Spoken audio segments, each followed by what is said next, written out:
It's a direct input. Just a wire probably though.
WBGX.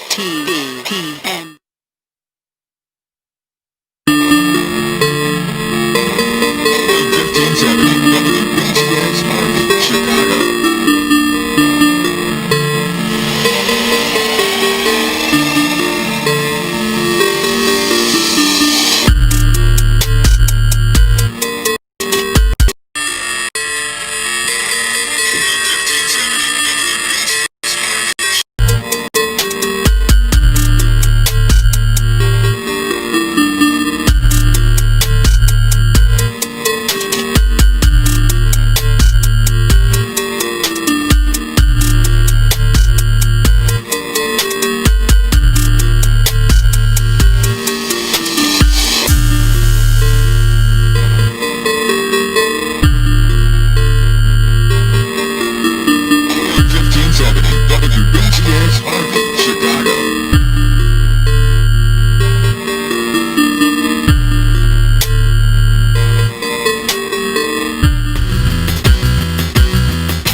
a 10-carat diamond ring. Baby, baby. Alright. Woo. I'm looking for a lover for me. Looking for a lover. Could it be you? And it's all. Baby, it's alright. Looking for forever for me. I'm looking for forever. For me. For me.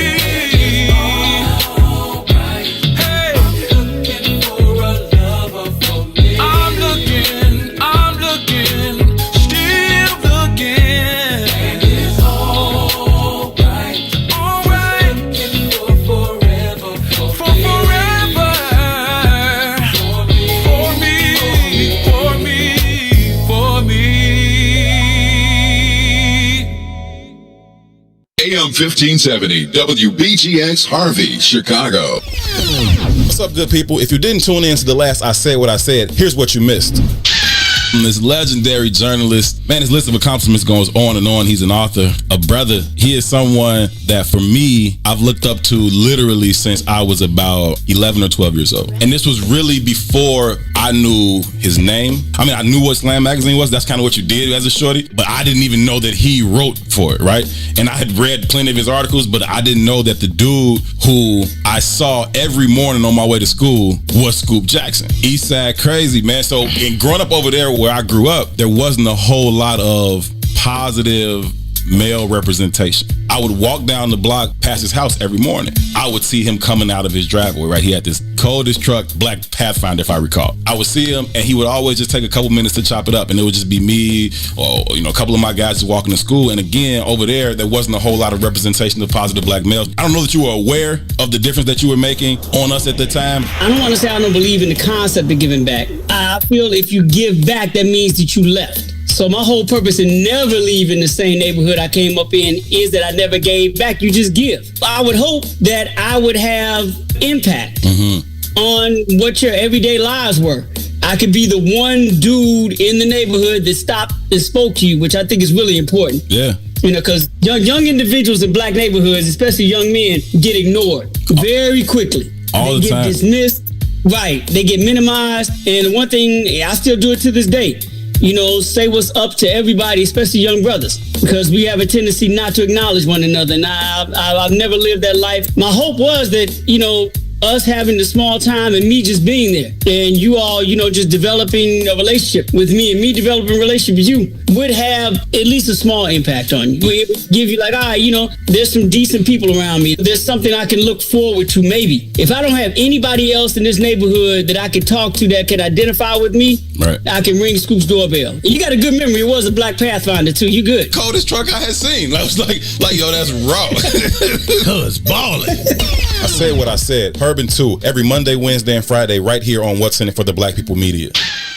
You are listening to the most dangerous show in the morning. This is What's in It for the Black People Radio. Maze Jackson, the most vociferous advocate for black people in the world.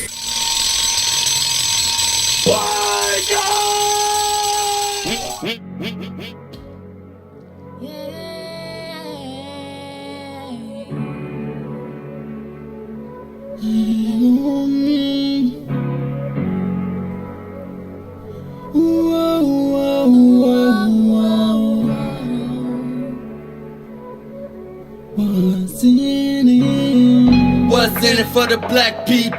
Cause economically we are not equal. Waking up to lies, can't doze no more. I told y'all, yeah, this a dangerous show. Don't go to church if you ain't trying to help us. Don't even try to be around and can't protect us. We see the lies, not other politicians. We need money and no symbolism. It's Maze, it's Sonia, and Ruthie, and Todd, explaining how we all come from God, giving us tools to beat the odds. If we're united, our movement gon' stop. If they ain't tryna help us, they ain't tryna do nothing. We gotta do something, we gotta stop running. It's time to confront the problem. Really, you expect your oppressed to solve on. What's in it for the black people? All the lies we heard before. Time to pay attention, you gotta do more than listen. Need some action with on the count of 3. Wake up, Chicago. Wake up, world. This is the Maze Jackson Show. I'm your host, Maze Jackson. Got my co-host, Todd Stroger, Miss Ruthie Moore, and Sonia Escobar. Todd, how you feeling this weekend? How you feeling? I'm feeling great, Maze. Ruthie, we got some secret video we have to show you, the lost tapes.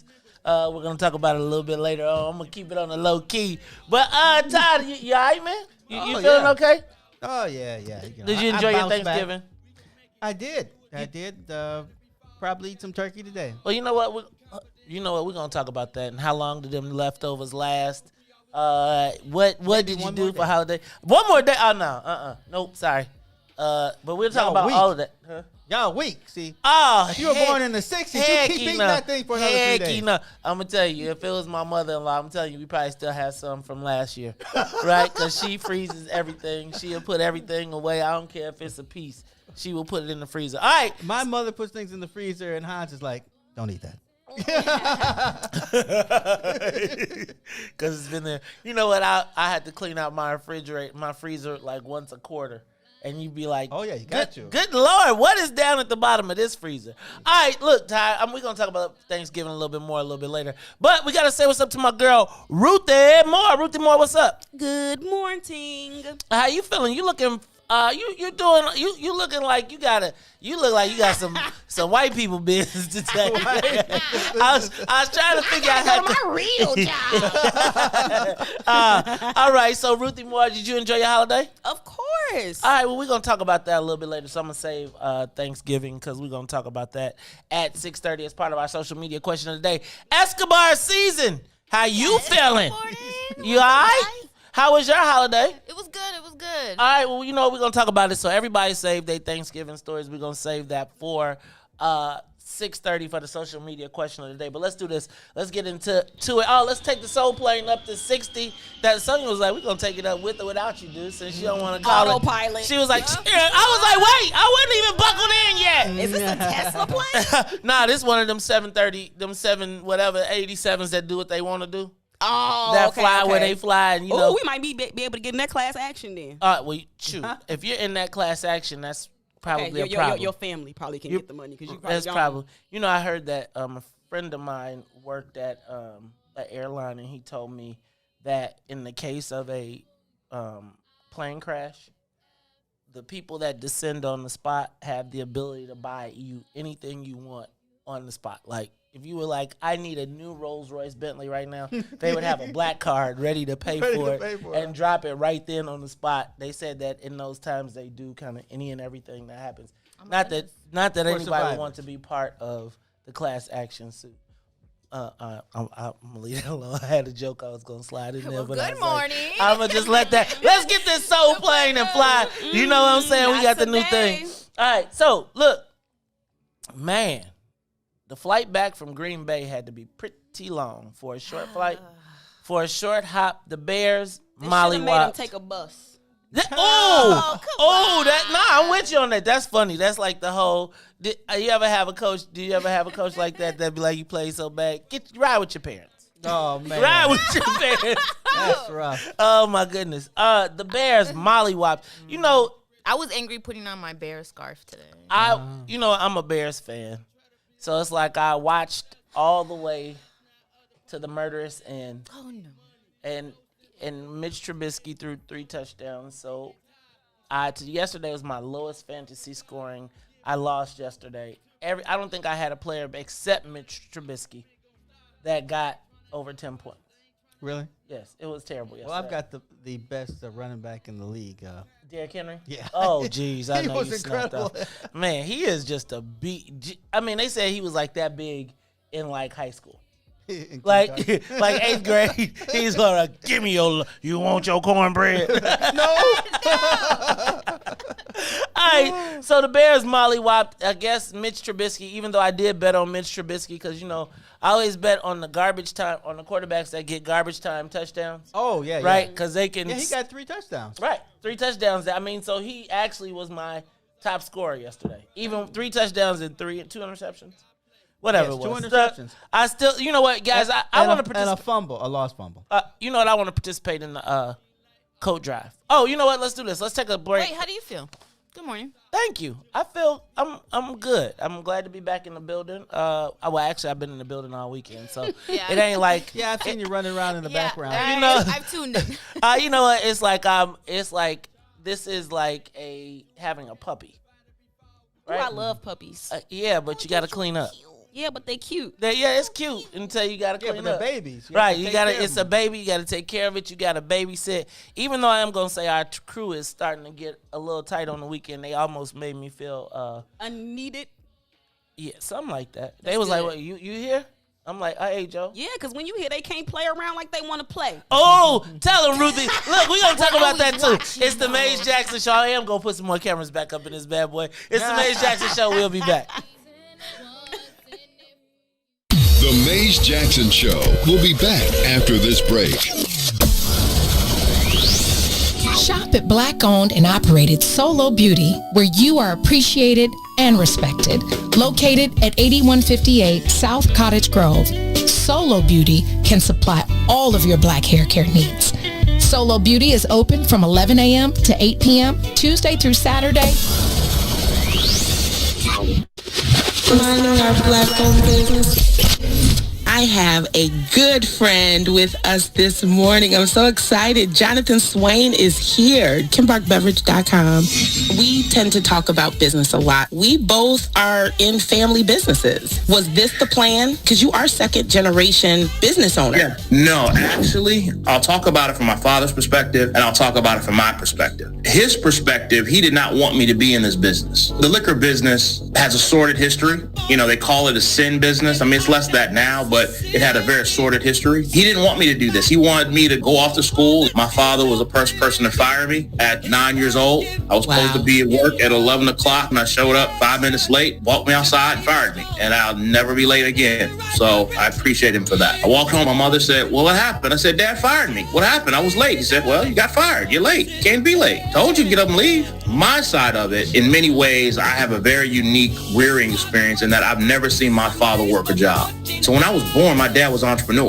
Growing up, I'm going to own my own business. I'm going to be in business doing something, controlling my own destiny in some ways. In particular, my father's generation relative to us, there's not a lot of information transfer about how that works. And there's not a lot of context. It's kind of, I'm going to keep you away from the struggles I had so you don't have them. But in not seeing the struggles, you don't know how to get through the struggles. But as I've gotten older and we developed a relationship and talked about it, I began to understand a lot of the bumps and the bruises and the challenges and what makes entrepreneurship and business ownership not for the weak and weary. All the success I've had in business has been a function of with my parents. As fortunate as I am and people look to my business story, there is no business story but for them and what they did. I mean, my dad was the first black business owner in Hyde Park in the 1970s. Hyde Park, though it's in welcoming and inclusive now, wasn't always that way. Yeah. There are a lot of stories that he would tell us about the challenge that he had being a black-owned business in Hyde Park back in the 1970s. That success comes from their legacy ultimately. So what you see? See a bad mother.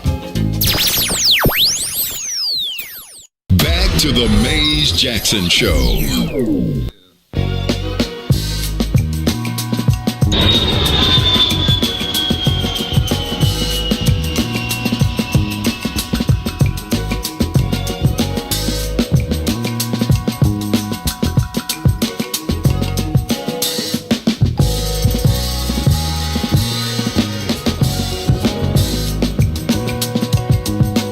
AM 1570 WBGX Harvey, Chicago.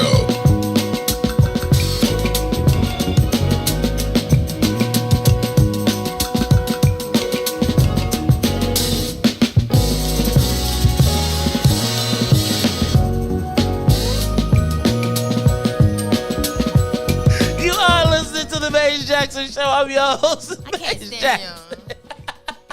Todd Stroger, Ruthie Moore, Sonia Escobar. Why you can't sell that Sonia? We love you. Trust me, it'll be viral soon. All right, y'all. Y'all gotta tune in on the breaks, man. You better watch us on Facebook Live. You might get a little entertainment this break. One of these breaks is somewhere around here. All right, y'all. So Mitch Trash Biscuit, I think I saw my timeline was loaded yesterday. But nothing took my timeline over like Nate Robinson. Okay. Who watched the fight this weekend? Did y'all watch the Tyson? Anybody? Did y'all get the Tyson fight? Man, I've never it. gotten a fight. Huh? to be honest I watched it. It was at that. Okay, so let me just say we're gonna talk about that too a little bit later, but it was worth it just to be in the building. I mean, to watch the Nate Robinson piece and the Snoop commentary with it was off the chain. Yeah. Snoop was a dang. It was like he said. First of all, he described Roy Jones and Mike Tyson as two uncles fighting at a family reunion Yeah. in the back. Yeah, that was all over. That comment was all over Facebook. I don't know if it was from him or everybody thought. Yeah, it was not, well, Odell Beckham, no? huh? Didn't Odell say that? I don't know who said it. I don't know who said it, but Snoop was live with the commentary, so he got the credit No, for it. nephew, come on, nephew. Then, but the fight of the night was the Nate Robinson fight. How long did that fight last? Oh my goodness. Like 5-6 minutes. It lasted Is he okay? second round, first round, second round. Oh my God, that knockout! I've seen a ton of memes about that. I mean, how did he fall with both his feet in the same direction? Like he got clipped, and then what was crazy was he got knocked out by a YouTube star. So that was one of those moments where when you turn on the TV and you see a black dude and a white dude fighting, and you just assume that But I knew by the way that Nate Robinson. Is he a professional? No, neither one was. Yeah, Oh. but old boy, the white boy, he been boxing for like two or 3 years. But he's a YouTuber. He ain't like a. But No, the feds- I would say that he's a boxer. Oh, you saw him, huh? I would say based on what he did to Nate Robinson, He was he was serious. definitely a He boxer. saw the white light. But dog, the memes from that, I got a whole strand of memes. Nate Robinson, wanna as see a a good dead body?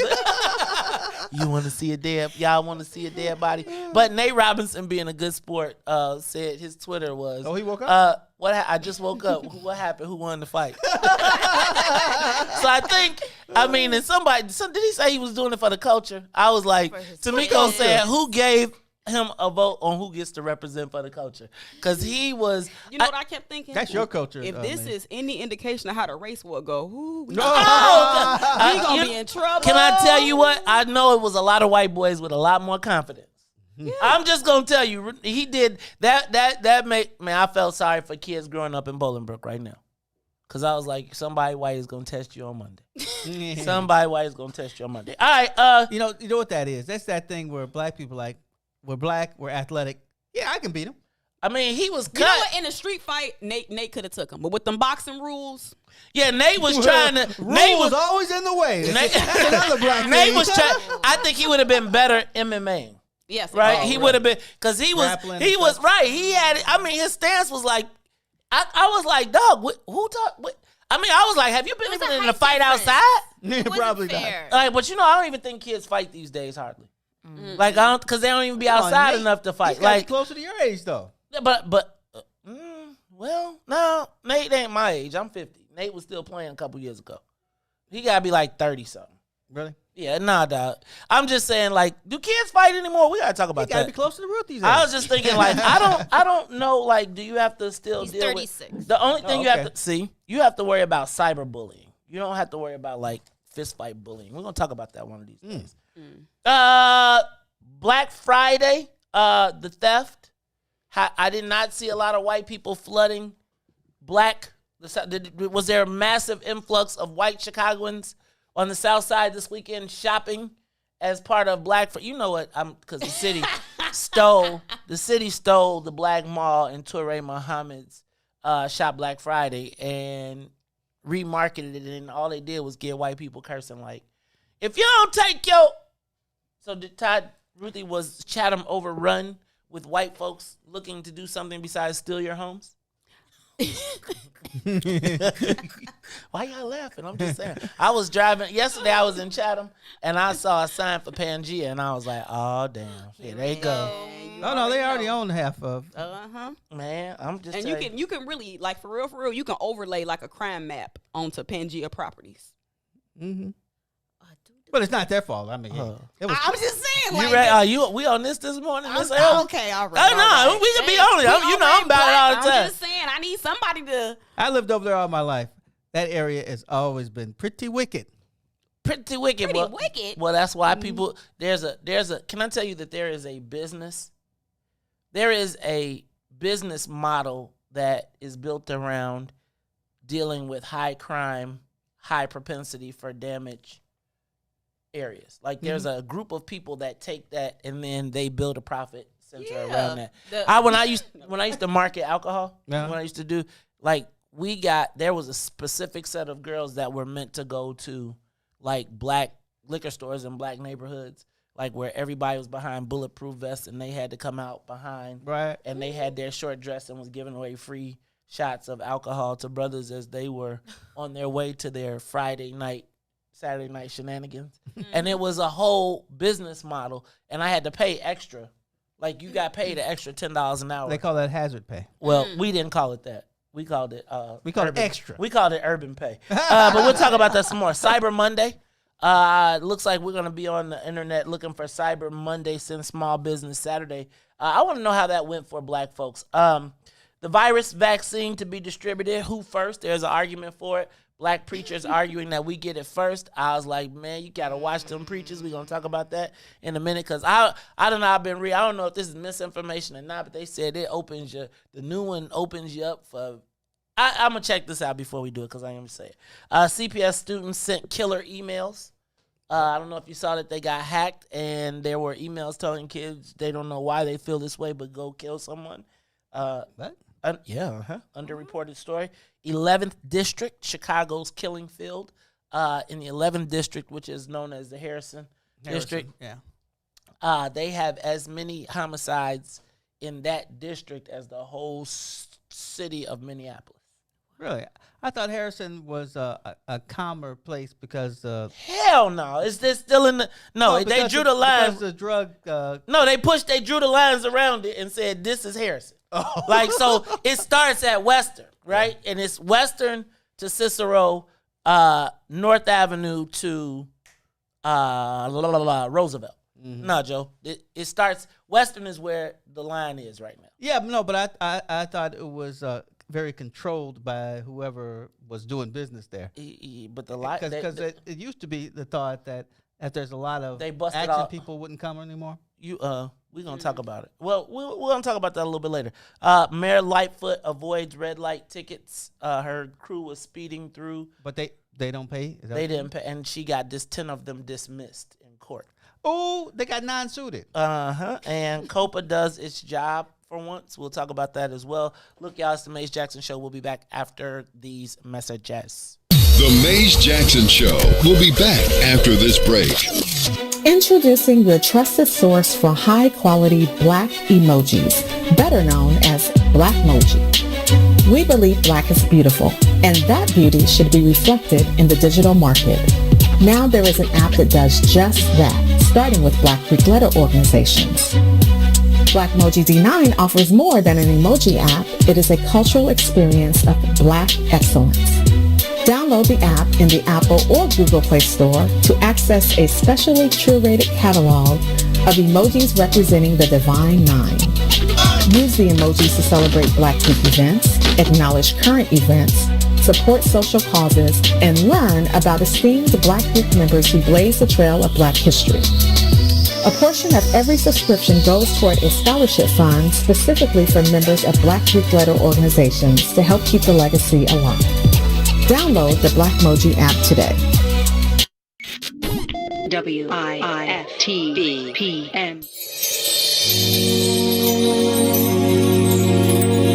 Tamika Scott.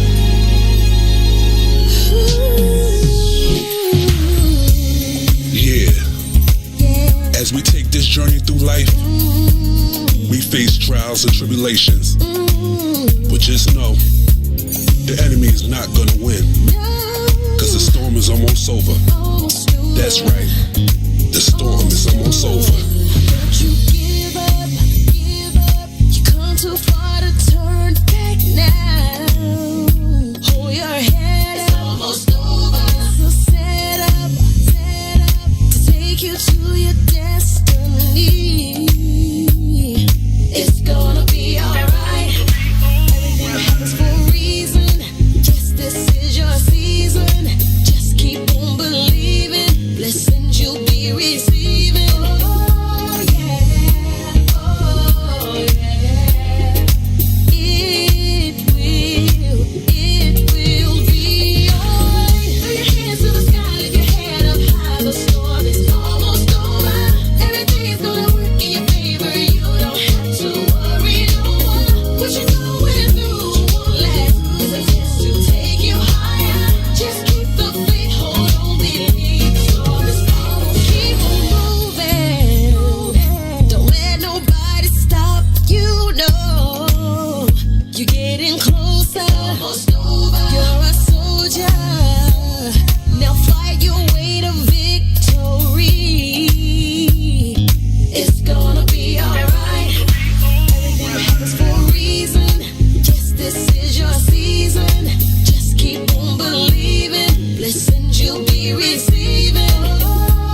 It's time for the social media question of the day.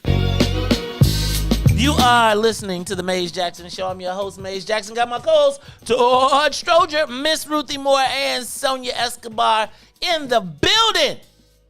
Back after the holiday, getting ready to kick off the holiday season. You know what? People is buying Christmas trees and ho, ho, ho, and Merry Christmas, my foot. I'm going to tell you what Santa really put under my so-called tree, but in reality, looked like a decorated pole to me. Well, you talk about a tree, it makes me wonder. I never had a tree to put anything under. If I ever did look up and get a tree, it was never anything under it for me. Hey, y'all. Is that Curtis Blow? Actually, that's Beat Street, and that is the Christmas rap by, I think, the Treacherous 3 and a young Dougie Fresh. Beat Street, one of my favorite Christmas movies of all time. Really? Beat Street, the king of the beat. Yeah, I see he you rocking likes that that. street. Huh? Wait, You didn't know Beat? Were you Beat Street or Break? I didn't see. What? I'm neither. I'm Crush Groove, man. Crush Groove and Body. See, you are. Crush Groove was like. I'm older, that's all. No, I love Crush Groove too. I mean, I remember Sheila E. with that blue sequin. Woo, Lordy B. I was like the strategically placed sequins. And that was when it was the hybrid. That's where we first were introduced to LL Cool J. That's right. Right? Because you know I can't live without my radio. We Run DMC. A young Blair Underwood played Russell Simmons. Right. His love interest was Sheila E. Daryl Simmons and what was it? No. DMC. Daryl McDaniels. Yes. Right. And Reverend Run. Ruthie, you might know him as Reverend Run, but that was Run DMC before. I know my Adidas. My Adidas, man. Then so that probably was one of the best movies. I mean, because then they had New Edition in it. Right. Right. Yes. New Edition was in it. That was a good. Fat Boys. That was the first human beatbox that we saw. Y'all saw this on VHS? Yeah, I actually saw. I saw Crush. I saw Crush Groove on Laserdisc. Like the kind where you slid it in. Man, he rich. And then it popped out. We know. And then you had to turn it over and put it in. No, we It was didn't. only like 5 discs in the whole world. No, it was a whole store in Bolingbrook where you could go. I mean, it was like I look forward to Friday nights because you could go and you knew you could go through and it was like flipping through a record. Yeah, it was like a record collection, right? And it was almost like it was before VHSs, right? All you can eat. No, it wasn't $3.99 for all you can. That was with the rich people. You just didn't know you were rich. No. Then Blockbuster came, and then we got because it was a Laserdisc player. It was an RCA Laserdisc. I bet my parents still got that thing. I'm gonna have to try and see. I wonder if you can find it. Like on. They stopped making Laserdiscs for some odd reason. I don't know why. Right, because it was how big and unfunctional it is. It was unfunctional. I hated having to turn but the it worked, sucker right? over. It worked, but I hated to have to turn it over. But you could fast forward way quicker than a VHS. Then did you have beta or did you have VHS? Did you start? No, like 8 people had beta, and that's why beta went out. Beta went out of business. Okay, so beta was actually better, and all the news stations used beta. They didn't use VHS. Right. So it's funny because I got if you go out in the hallway, I got a collection of everything, like the cassette player. I got a record. I just gave 2 a record player. And you have a lot of I could tell that you used to have the top of the line audio equipment from back in the day. Just because I could tell it's from back in the day because you got like decks. But I know at some point that was the top of the line. You know what? It is funny. If you go through the cabinets here, you could literally go through tech history. Like you can go from the first flip phone all the way from a Nextel walkie-talkie from the time it went to... Because we tried to stay... Nextel walkie-talkie was the bomb. That Nextel was the best thing until you were in the movies and it was like, beep, beep. Hey, what are you doing right now? Like, but I love Nextel. Like, and I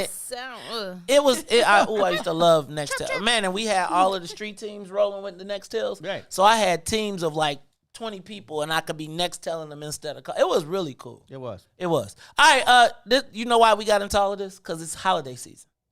It is the holiday season, and so it is for some people... They are now embarking upon Christmas mode. Right, they are in Christmas mode. Some people even got their damn Christmas tree up already. Yep. You supposed to have it up now. So what you're trying to say is yours is up? Absolutely. Well, wait. You know you're supposed to put it up after Thanksgiving. Yeah. Yeah, after Thanksgiving. There's a whole month after Thanksgiving. Like, not the day. So you put it. So, Ruthie, are you a Christmas traditionalist? So actually, not really. I could really care less, but my family is like, they're like the decorating people. So you. I just fall in line. So did you put your own tree up?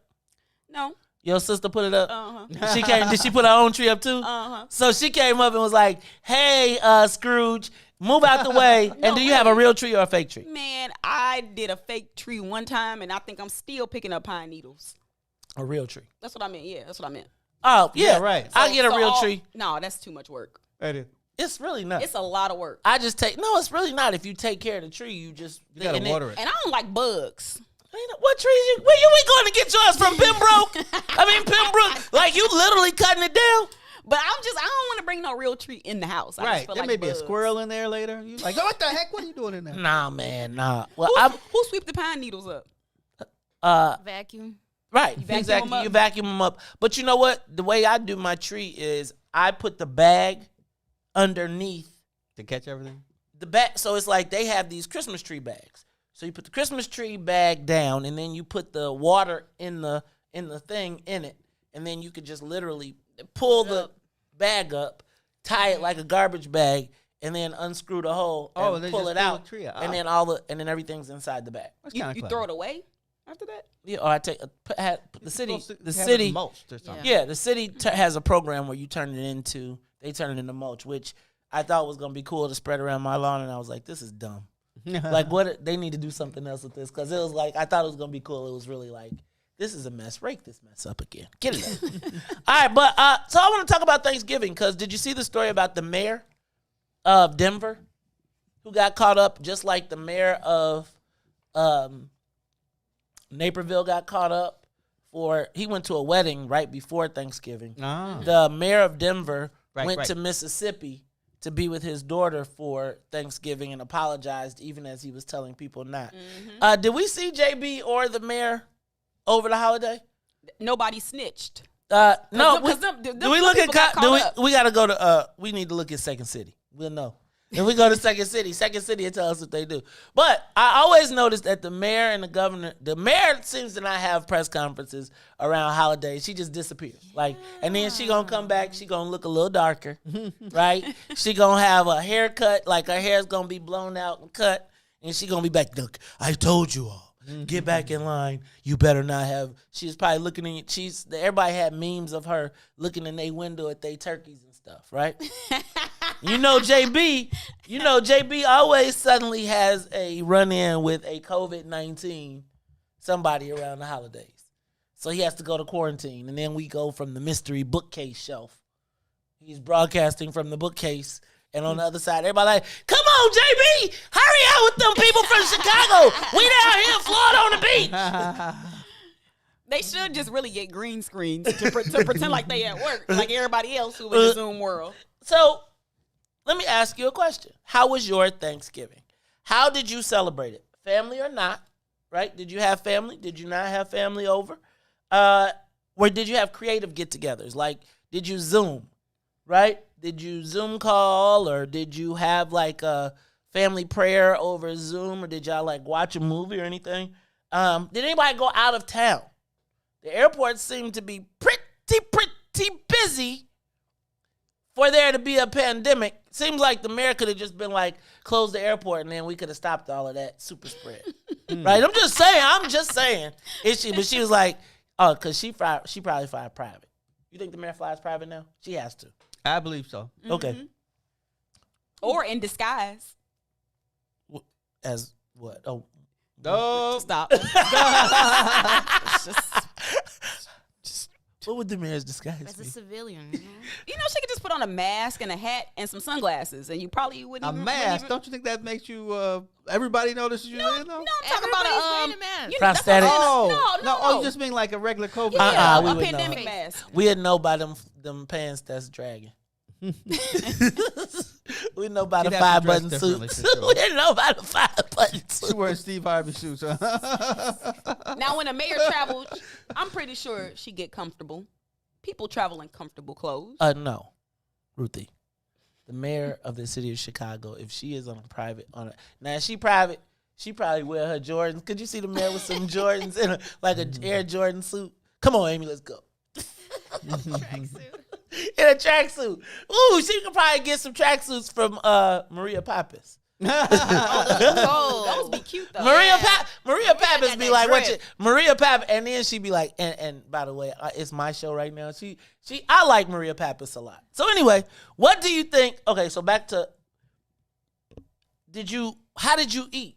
Did you cook? Did you cook? Room, did you on the children's table? They couldn't go by the big table. How will what you did affect your Christmas? Right? Like, did your plan work? Did it work out? And do you have to look at this and adapt to Christmas? And I already asked this: is your Christmas tree up? Like, what did you do? Is your Christmas tree? Our tree isn't up, but Janine did mention making space for it. So social media question of the day: how'd you celebrate Thanksgiving? Did the pandemic impact it the way that you thought it would? I think that the pandemic adapted holidays, and I think it put a lot on people's minds. I was talking to a friend who said that they were concerned about family coming in who just made presumptions, right? Like, without, how do you manage those relationships and how do you manage those situations? Look, let's talk about it more when we come back. How did you celebrate Thanksgiving? This is the Maze Jackson Show. We'll be back. The Maze Jackson Show will be back after this break.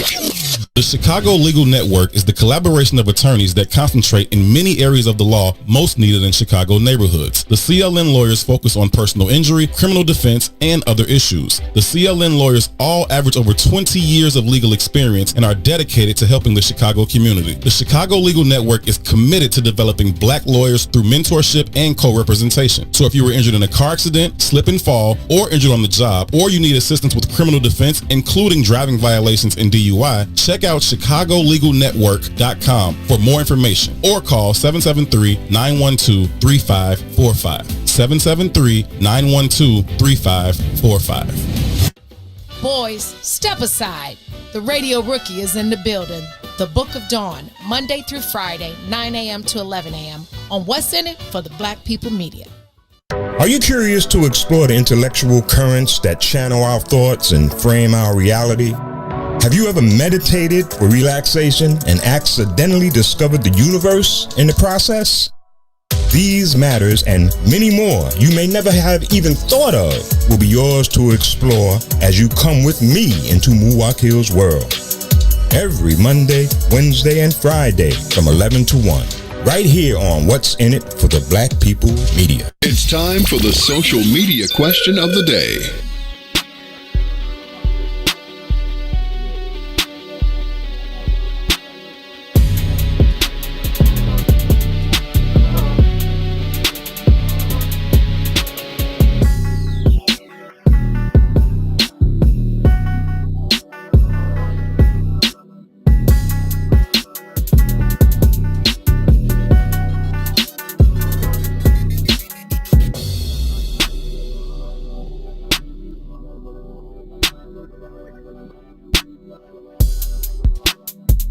You are listening to the Maze Jackson Show. I'm your host, Maze Jackson. Got my co-host, Todd, Stroger, Ruthie Moore, Sonia, Escobar.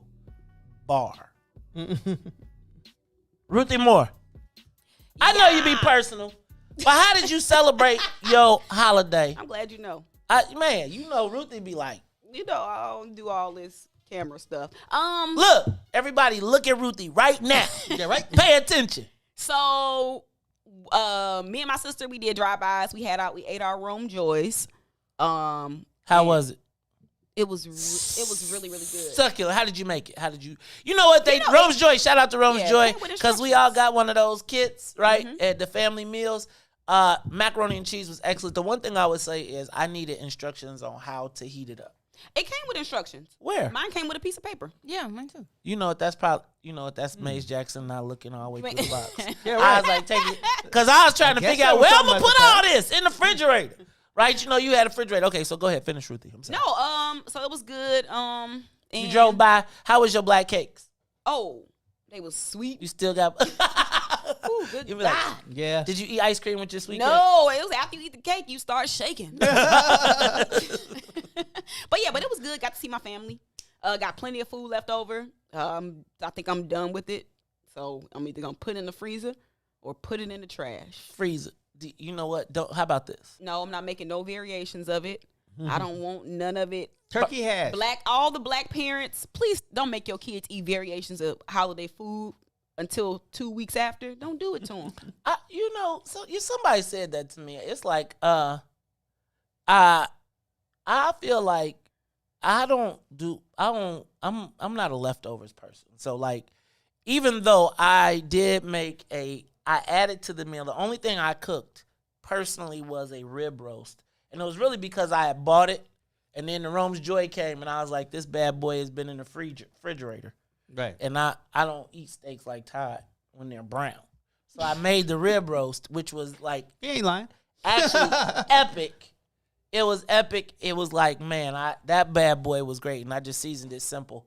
But see, I'm waiting for the green and fuzzy stuff. I'm like, that's got to go. No. So how long, Ruthie? Like, what's your And I did not have turkey. I hate turkey. Ooh. I hate turkey. So Ruthie, what's your? Oh, you had a Cornish hen. What's your Thanksgiving window? Ooh. Since Thanksgiving always falls on the same day, pretty much. Sunday. Just the weekend. Sunday. The weekend, and I'm good. Maybe Monday if I'm like still feeling the spirit. But after that, please, Mama, we don't want no more of this. You talking about leftovers, huh? Yeah. Yeah. Okay. Just So give me to that do you, Monday. as an adult, do you just be like, I'm grown? I ain't do you feel any You know what? obligation? But you know what? As an adult, I realized how sometimes scarce holiday food is. So you get it with the idea that, ooh, I'm gonna need some of this for later. But then you realize, like, I don't want to eat this anymore. And it's never the same later. It's never the Like same. if you try and freeze stuff, it's like you could try and take it out. I It just don't wanna ain't freeze it. No. It ain't the same. Like you try and freeze. So I'm through once the sides are through. Once you run out of macaroni and cheese, and That's a dressing, good that's answer. it. That's a good measurement. that's a good. Yup. I think you might have. I think Todd, that might be the. I think that might be the measurement because it really is the sides. Yes. Quite frankly, for me, the holiday is really more the sides than it is the actual meat. Right? It's like the sweet potatoes. Right? My mom makes some awesome sweet potatoes, and she make them all simple. She make yams. You know what? I think what's in the store, whatever she grab. I mean, I think now you're starting to see. Yams is like beans that you throw a ton of sugar on.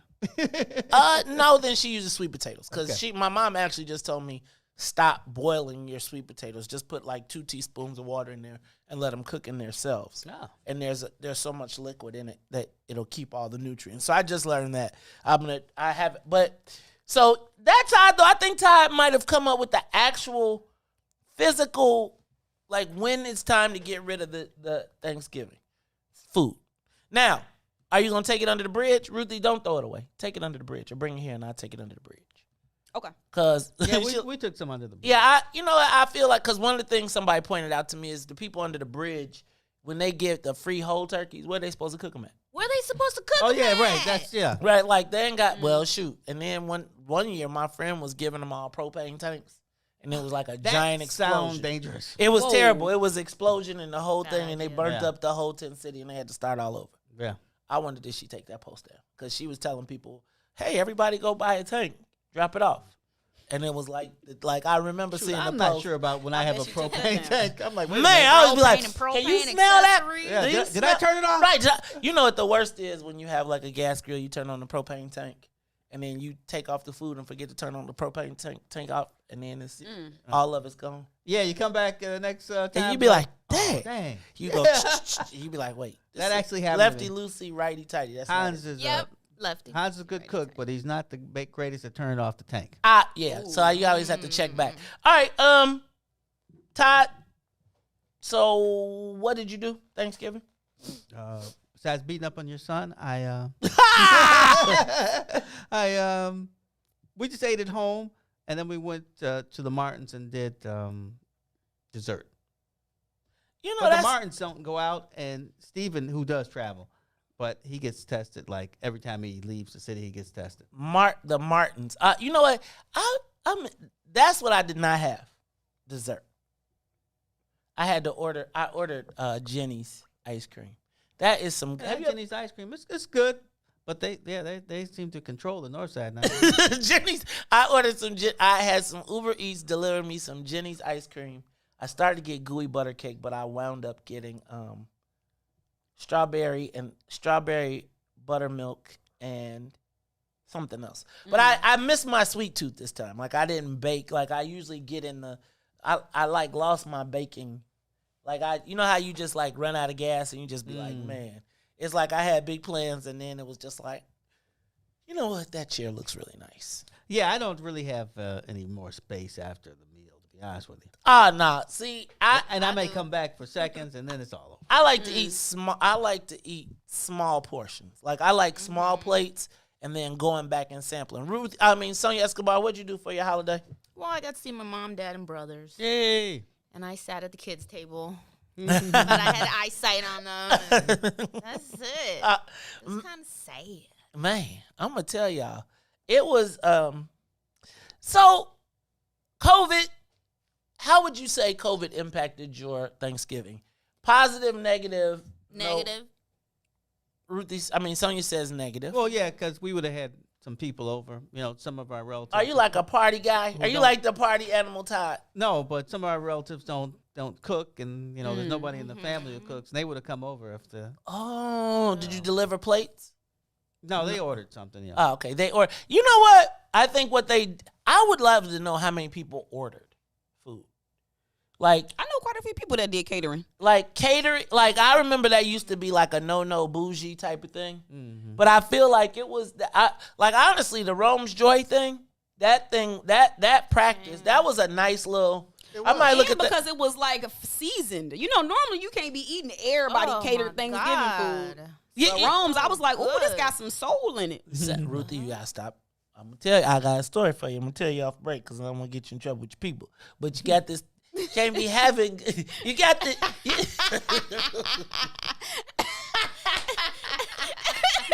Look, man. Dang, I ain't say who.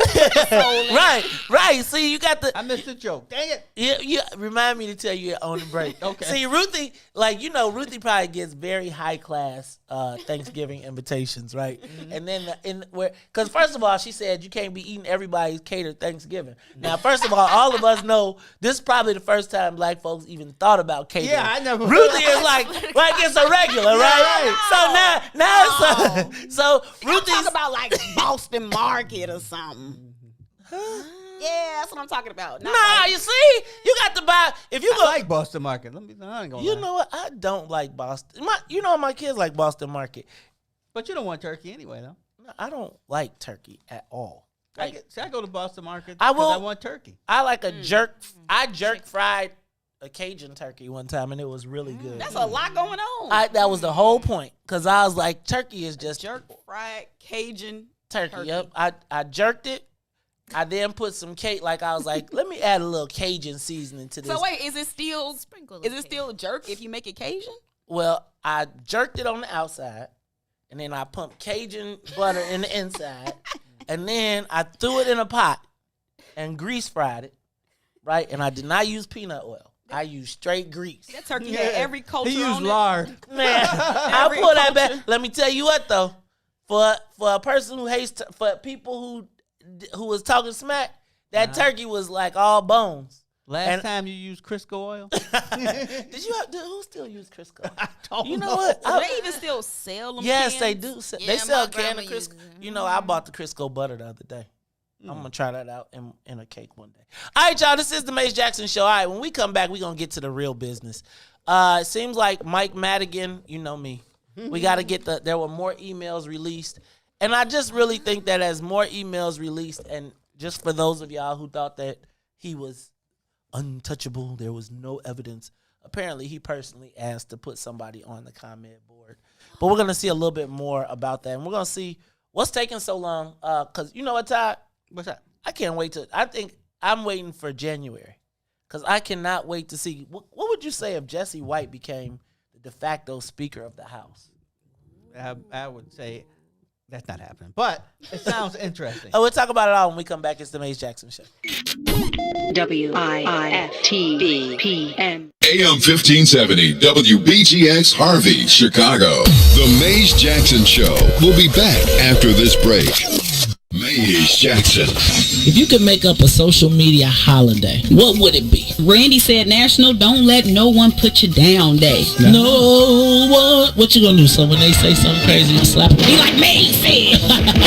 Randy said a Jukathon Day. Man, we're about 60 years old. I be done had a heart attack. You gotta get your heart rate up. Okay, not that far. All right, Mario said my favorite one. My friends and I do what we call National Call Off from Work Day. As a business owner, I don't. You don't like that, yeah? I don't like that. Because I'm the boss of this thing. We got Marcus Garvey Day from Remy too.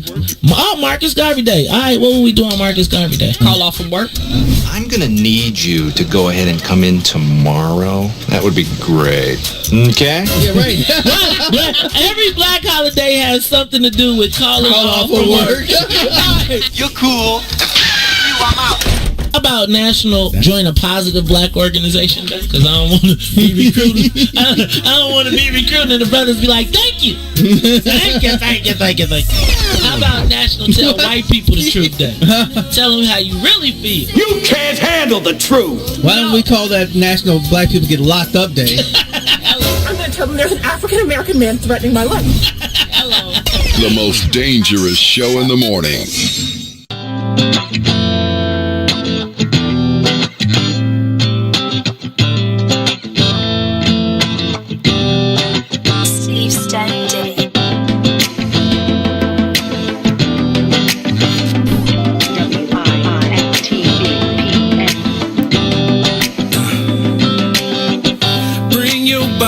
Here to me, always sexy as can be,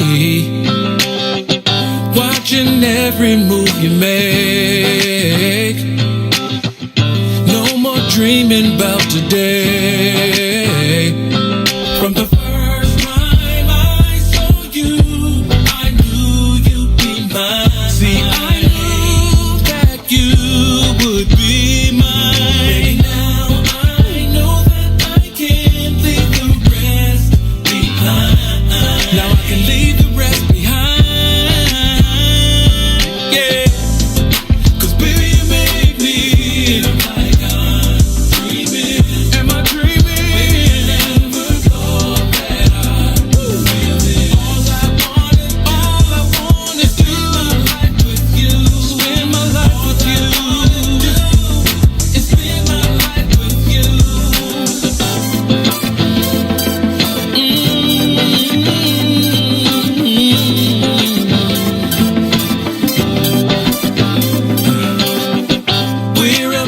To set it off. See, we don't need no clothes at all. Your private invite to this party. I'll be all night catering to your body. From the first time I saw you, I knew you'd be mine. I knew that you would be mine.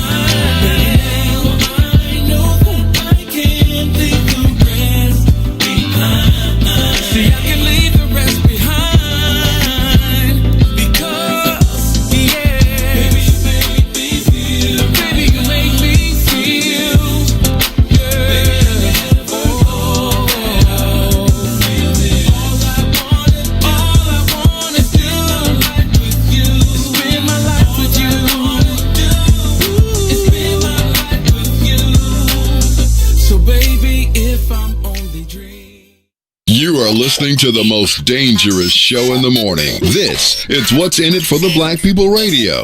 Maze Jackson. Maze Jackson, the most vociferous advocate for black people in the world. Yeah.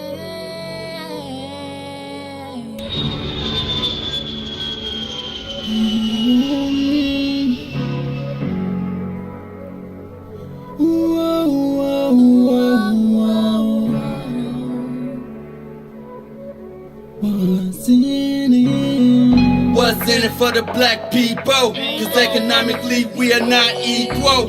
Waking up to lies, can't doze no more. I told y'all, yeah, this a dangerous show. Don't go to church if you ain't trying to help us. Don't even try to be around and can't protect us.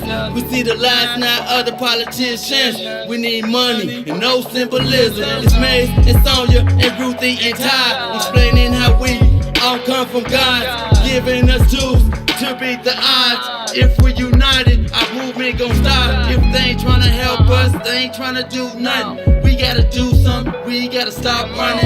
It's time to confront the problem. Really, you expect your oppressed to solve on. What's in it for the black people? All the lies we heard before. Time to pay attention. You gotta do more than listen. Need some action with it on the count of three. Let's go. You are listening to the Maze Jackson Show. I'm your host, Maze Jackson. Got my co-host, Todd Stroger, Ruthie Moore, Sonia Escobar. Did y'all notice our new graphics? Did y'all see I tried to clean it up a little bit? We got a little, we trying to look a little ESPN-ish. Right? See, we got our little logo in there. I got y'all names all nice and neat. We got a show title. A picture. We took out the screen in the studio because I feel like it was so much of a distraction trying to get it in the camera. I was like, why don't we let's just put the header on. Let's put the footer on. Let's make it look, we're going to do some things. There's some things. People trying to figure out how they can get the songs. Look, we're going to have to do us a What's in it for the Black People playlist. Mm-hmm. All the music from all the things that you hear on our station. You know I'm old because my first thought, let's put a compilation album together and sell it. I was thinking the same thing. I was thinking the same thing. I was actually thinking it would be great to do a compilation album. You know, I did the Sprite mixtape, the Coca-Cola R&B compilation, and Sprite mixtape 2. But it's like that stuff is gone now. You got to do a YouTube video. That's what the kids looking for. How many people did you shoot in that video? Good Lord. It's crazy, man.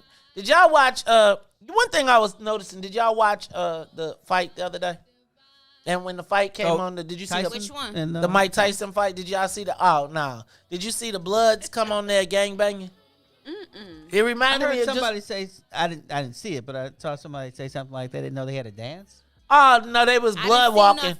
I didn't see nothing. They was blood walking instead of crip walking. And they was talking, and it was kind of crazy to watch because I was saying, like, then they showed that guy St. John, and I was thinking how different the fight scene was now and then. Like, because they had all these guys with tight pants and, like, to be making fun of people. Be like, how you 21 and wear a size 22 in the waist? Yeah, right. Right? Like, these it's like the sisters are getting bigger and the boys are getting littler. Right? And the men are getting, and so I was looking at these little skinny dudes gangbanging on the thing, and they was doing acrobatic gangbanging. And then Snoop came out with the old school. Then they had this guy saying, just like gymnastics? Nah, it was like they was doing all type of crazy stuff. Then the guy who sang right before the fight, St. John, was from Brooklyn, and he had on tight pants. He had on boots like Ruthie. Matter of fact, he was almost dressed like Ruthie, right? Really? Yes. And I was like, this is the image. Like, do y'all think about, I was thinking about, we used to have Pop and Biggie and Suge and Puffy and all of them would be at the fights, and them would be all machismo. Right? It'd be like somebody, but I was like, at least that reminds me of a joke. I gotta say this. Okay, go ahead. I can't remember who the guy was, but he said he knew he was in trouble when he was standing next to Suge Knight and the cops came up to him. But I was just thinking, like, the lack of black male masculinity. Mace Jackson. What? Clothing can still be masculine. Even if it's right. Even if it's not all androgynous. baggy. No, I don't have to be. No, but that's no. That's my point. It's like, it doesn't have to be all baggy. I don't wear baggy clothes. Just can't be too tight. I'm saying, like, you can't. I'm telling you, he was dressed like you with a leather jacket. Let me see your boobs. I'm telling you, he was dressed. He had a scarf and everything. No. Yes, he did. Yes, he did. And I was like, what? Then he talk about, my boy is from Brooklyn. They're going to come and kill. And I was like, dog, if you walked up to anybody in Chicago looking like that, talking about your boys from Brooklyn, you getting a whooping, and we sending you back to Brooklyn. And I'm just saying that the lack of I don't know, Maze. He's an entertainer. If you look at some of these Chicago drill rappers, they pants be tight too, and they underwear still be showing, and they be having on belts. How you sagging with a belt on and your pants tight? All at the same time. Black moms letting these boys get away with this mess. I'm saying, women, if y'all like these boys, let me tell you, guys do stuff that dudes do a lot of stuff driven by women. So if y'all said pull y'all pants up, if y'all stop dating dudes that walked around with their pants down. Mace. But these are androgynous boys. Mace. Yeah. They're androgynous. Where the daddies at? Huh? Where the daddies at? That's a good Probably question. still at the club where the mama met him at. Gosh darn it. No, because the clubs are closed. These 20-year-olds. They're right there. I synced them all. I know them. I synced all these. I synced them at the club. They was at the club. Talk about take that. Just telling y'all. Anyway, I'm gonna stop blaming. No, it is the responsibility of everybody. Y'all know I'm just. We know just you just inflaming. joshing. No, somebody's taping this now and saying, I told you he was a misogynist. They're gonna Maze Jackson. He hates women. He hates black women. Look at him. He's married to one and everything. All right. So, all right. Let's go to one of my favorite topics. Todd, one of yours too. True. Todd said I obsess over Mike Madigan. I don't obsess over. You gotta talk about him sometime. I don't want to talk about him for an hour and a half. Okay, well, we won't. We're gonna talk about him for the next 18 minutes. Okay. Cool. Okay. Cool. We got 18 minutes in the game. All right. So I don't know. I'm just the caboose. The engine. All right. Let me check this out. Oh no, Big Ron. Ruthie is never changing my mind on the black male masculinity. Black men need to rise up and be black men. That's why Ruthie. That's why Ruthie running around outside the kitchen. I'm telling y'all, black men, you stood up. Ruthie and all her types to be right in the kitchen. Frying pan, skillet, the whole thing. See, this the problem. On. Right, no shoes. I be like, man, just get your toenails painted, girl. All right. Now, I'm just going to say, all right. Not that I'm a throwback to the old days. I just think there are male roles and female roles. Yes, there are, but Jeezy Pete's made. I gotta buy the groceries. I gotta go to work. I gotta buy the groceries. I gotta cook the groceries. I gotta do e-learning with the kids. Stop having these kids with the short pants that wear their pants down, and then you probably had your man. And then, no, that's not you though. So anyway, all I'm saying is, okay. Let's get back. Go back to because we can talk about this brothers. forever. No, I'm saying brothers. They do buy groceries. They gotta want to buy the groceries. You gotta. Oh, and they call you. Is this the right one? This one? See. Now nowadays they FaceTime. Right, they FaceTime you. I'll be like, not that one. These the lemons you need. Don't these lemons you need. Now, see, I don't take a make lemonade. picture and then I send it. No, I get it from the chef now. Speaking of lemonade, that cool, refreshing drink, lemonade. Back down. Well, you can know. Speaking of you are a lemonade vendor, we are open for business. All right, let me tell you. Speaker Madigan, I don't know if you all know, they released a whole slew of new emails from ComEd. And in those emails, Todd, it seems as though the speaker is not as clever as everyone seems to think. In those emails, apparently he directly requests the resume of Juan Ochoa, Latino power broker extraordinaire, famous for running McPeer during the Daley administration. But those Latinos figured out a way to navigate all the good spots, boy. I'm just going to tell you. That McPeer spot is like the most coveted spot. It should be in the whole state. That McPeer slush. Man, look, that McPeer spot, that's where Scott Faywell went. I mean, McPeer is like, you are the OG of OGs. You get to go to all the conferences around the world. You got all the labor. You got everybody kissing your ass, and nobody even. You got a salary like you're a doctor. Yeah, like 203. Was it like 280? It's 2 something. Yeah, it's like that. $280,000. Now you know ain't no getting nobody black that job. But okay, anyway. So apparently there were other. Now, right now, the key is the House Investigative Committee is now under a tremendous amount of pressure. The election is over. We've seen the indictments. There will be arraignments this Wednesday in court for the 4 people that have already been named.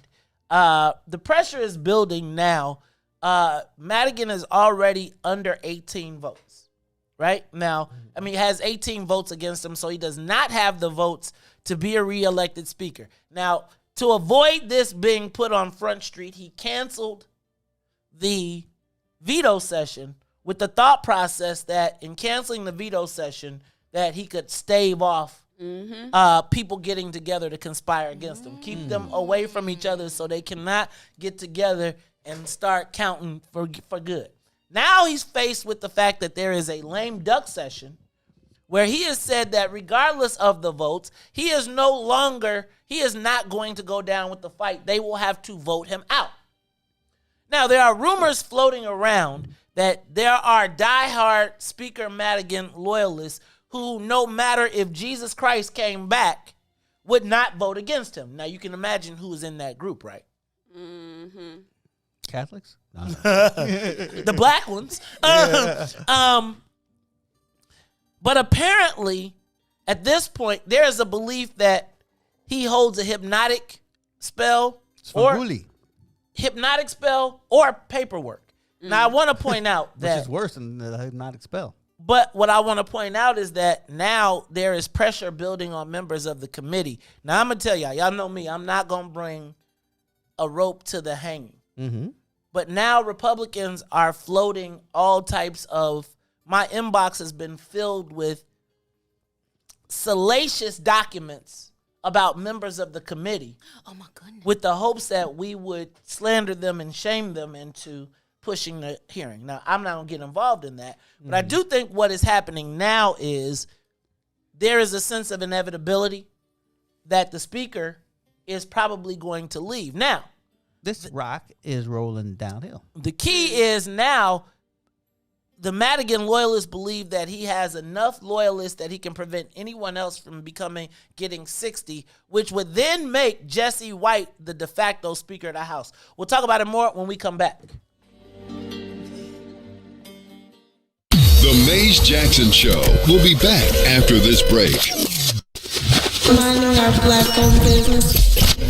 I have a good friend with us this morning. I'm so excited. Jonathan Swain is here. KimBarkBeverage.com. We tend to talk about business a lot. We both are in family businesses. Was this the plan? Because you are second generation business owner. Yeah. No, actually, I'll talk about it from my father's perspective, and I'll talk about it from my perspective. His perspective, he did not want me to be in this business. The liquor business has a sordid history. You know, they call it a sin business. I mean, it's less that now, but it had a very sordid history. He didn't want me to do this. He wanted me to go off to school. My father was the first person to fire me at 9 years old. I was supposed to be at work at 11 o'clock, and I showed up 5 minutes late, walked me outside, and fired me. And I'll never be late again. So I appreciate him for that. I walked home. My mother said, well, what happened? I said, Dad fired me. What happened? I was late. He said, well, you got fired. You're late. You can't be late. Told you to get up and leave. My side of it, in many ways, I have a very unique rearing experience in that I've never seen my father work a job. So when I was born, my dad was an entrepreneur.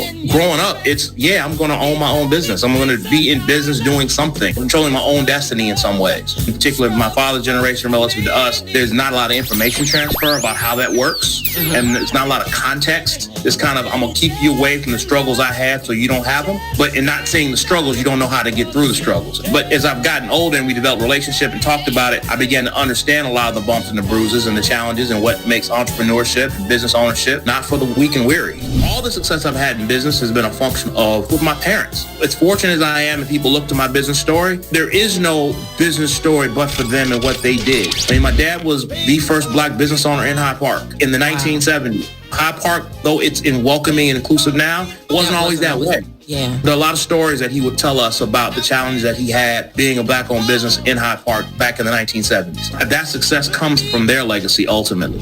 So what see a bad mother. Back to the Maze Jackson Show.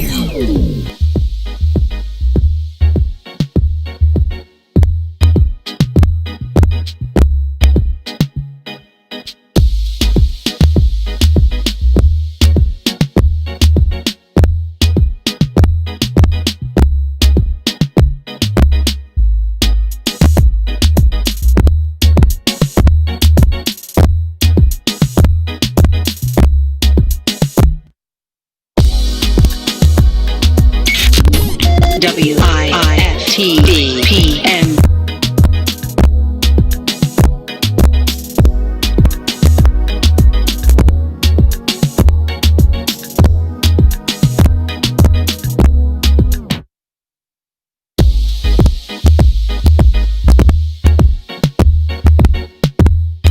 AM 1570 WBGX Harvey, Chicago.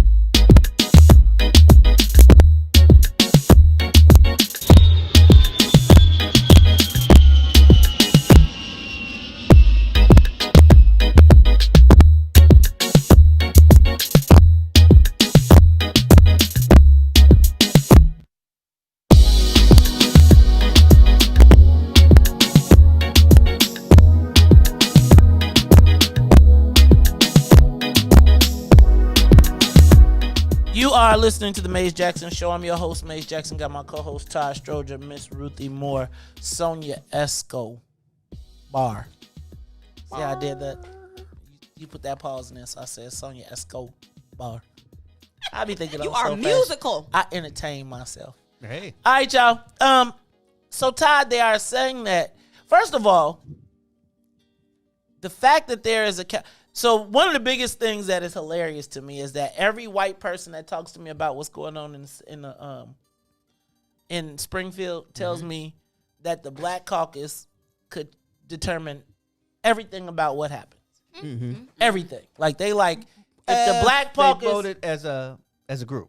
Yeah. Right. If they decided that they wanted a black speaker, they could literally run the table, and all the white people would have no option but to bow down. Mm-hmm. The black people are pledging their undying loyalty to the speaker. I mean, you got people.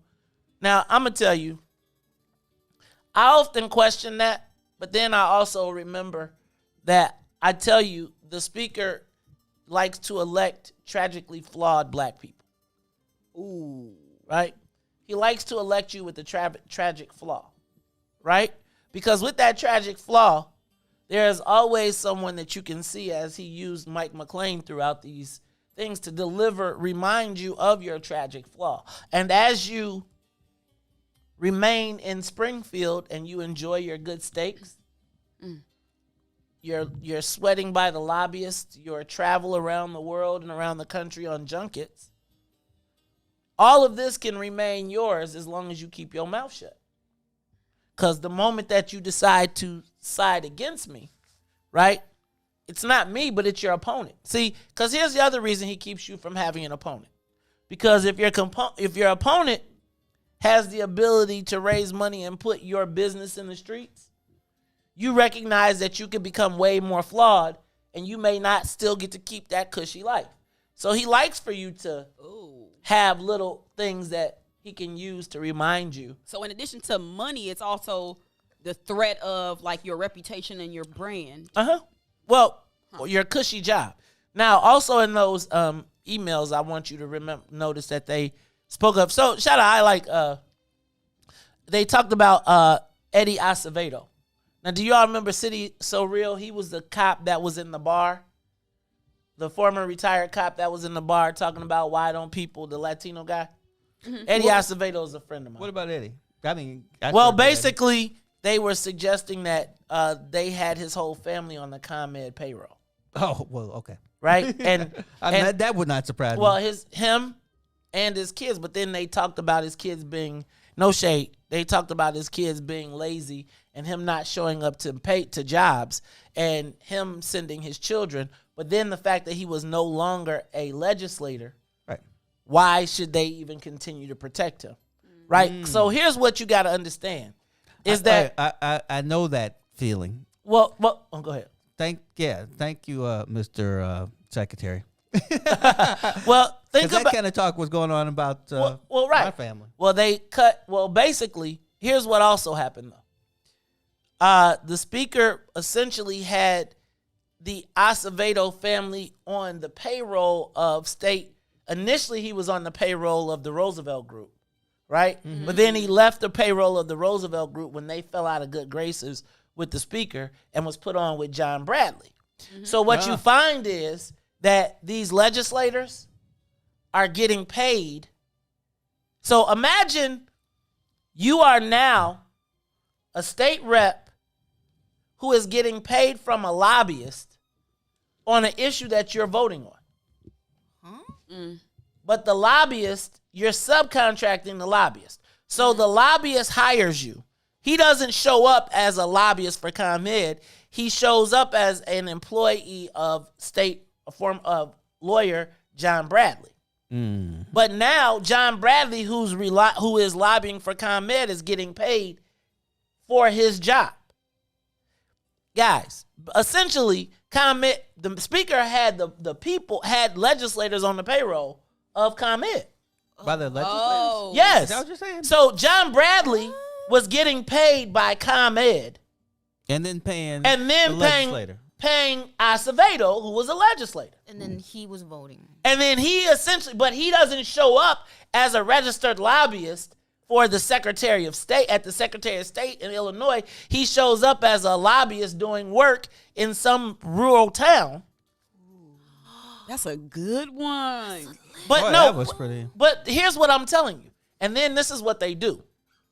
What they do is they hire what you find is that lobbyists that are lawyers have a law firm and a lobbying firm. So what they do is they hire the legislator under the law firm, not as a lobbyist. So now I have you. So now what you're gonna find, and I'm gonna tell you that if they were really looking, what you would find is that almost every white lobbyist that was on the magic lobbyist list is a lawyer. So if I hire you for my law firm, then you don't have to register as a lobbyist in Springfield. Now, can you imagine all of the people right now? And I'm going to tell you that whether you're a property tax consultant that is working for a law firm, you are essentially getting paid through your money is being laundered. Basically washed straight up. It is no. So and I remember being there, but the launder came in when I remember being at the location that I was at, and they were like, "Man, we're going to hire said legislator, and these legislators." Then you would find them on the payroll, so they would essentially be employees of the lobbyists. Now, if you're only making $70,000 a year as a legislator, but as a lobbyist, I'm paying you another $5,000 a month, I'm as important as your job. Pretty much. Right? Because if I make $5,000 a month, now remember, he had him and his other two kids. So let's say that's $15,000 a month to one family.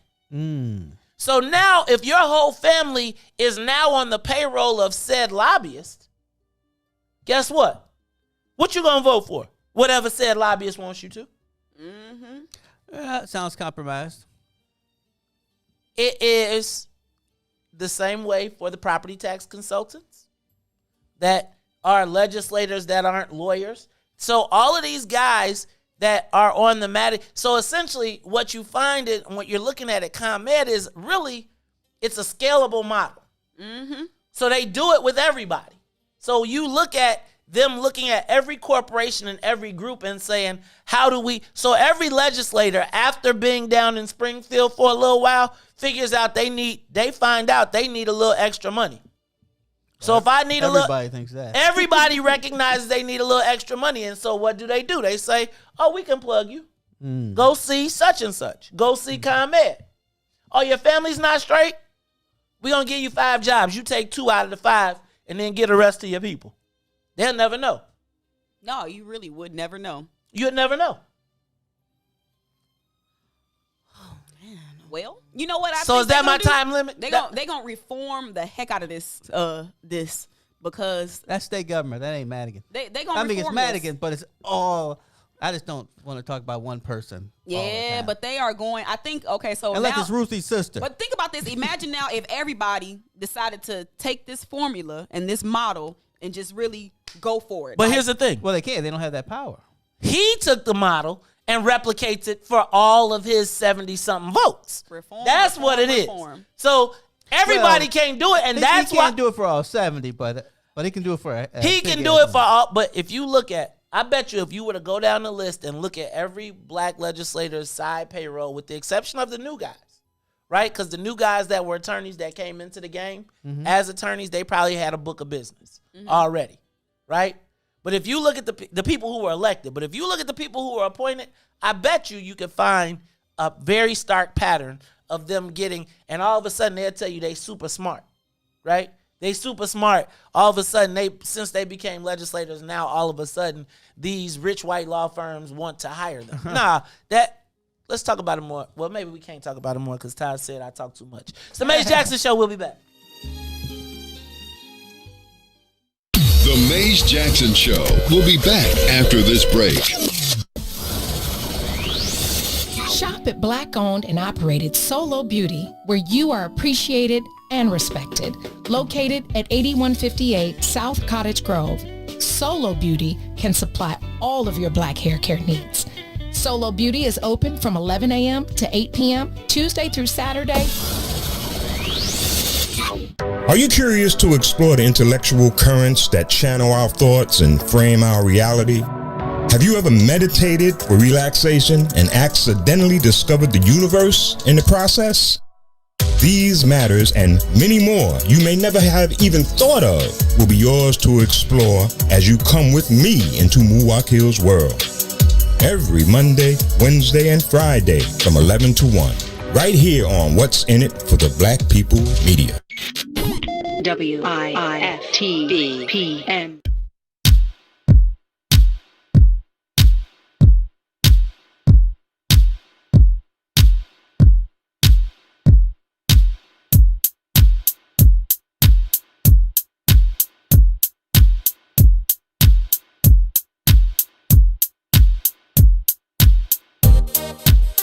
What's in it for the black people? What's in it?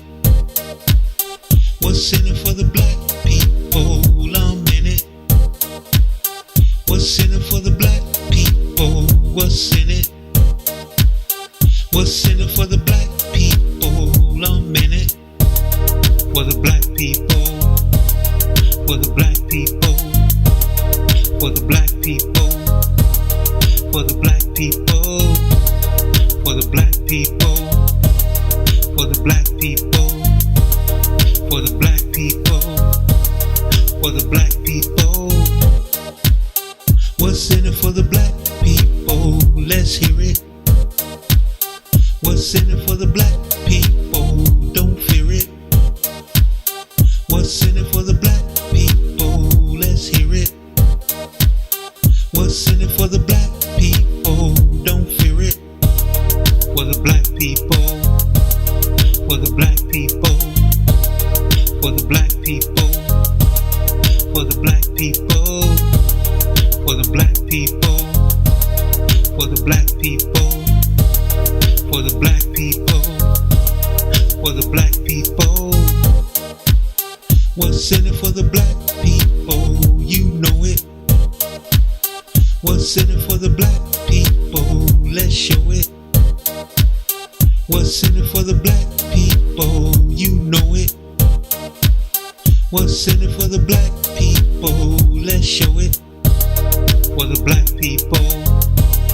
For the black people. For the black people. For the black people. For the black people. For the black people. For the black people. For the black people.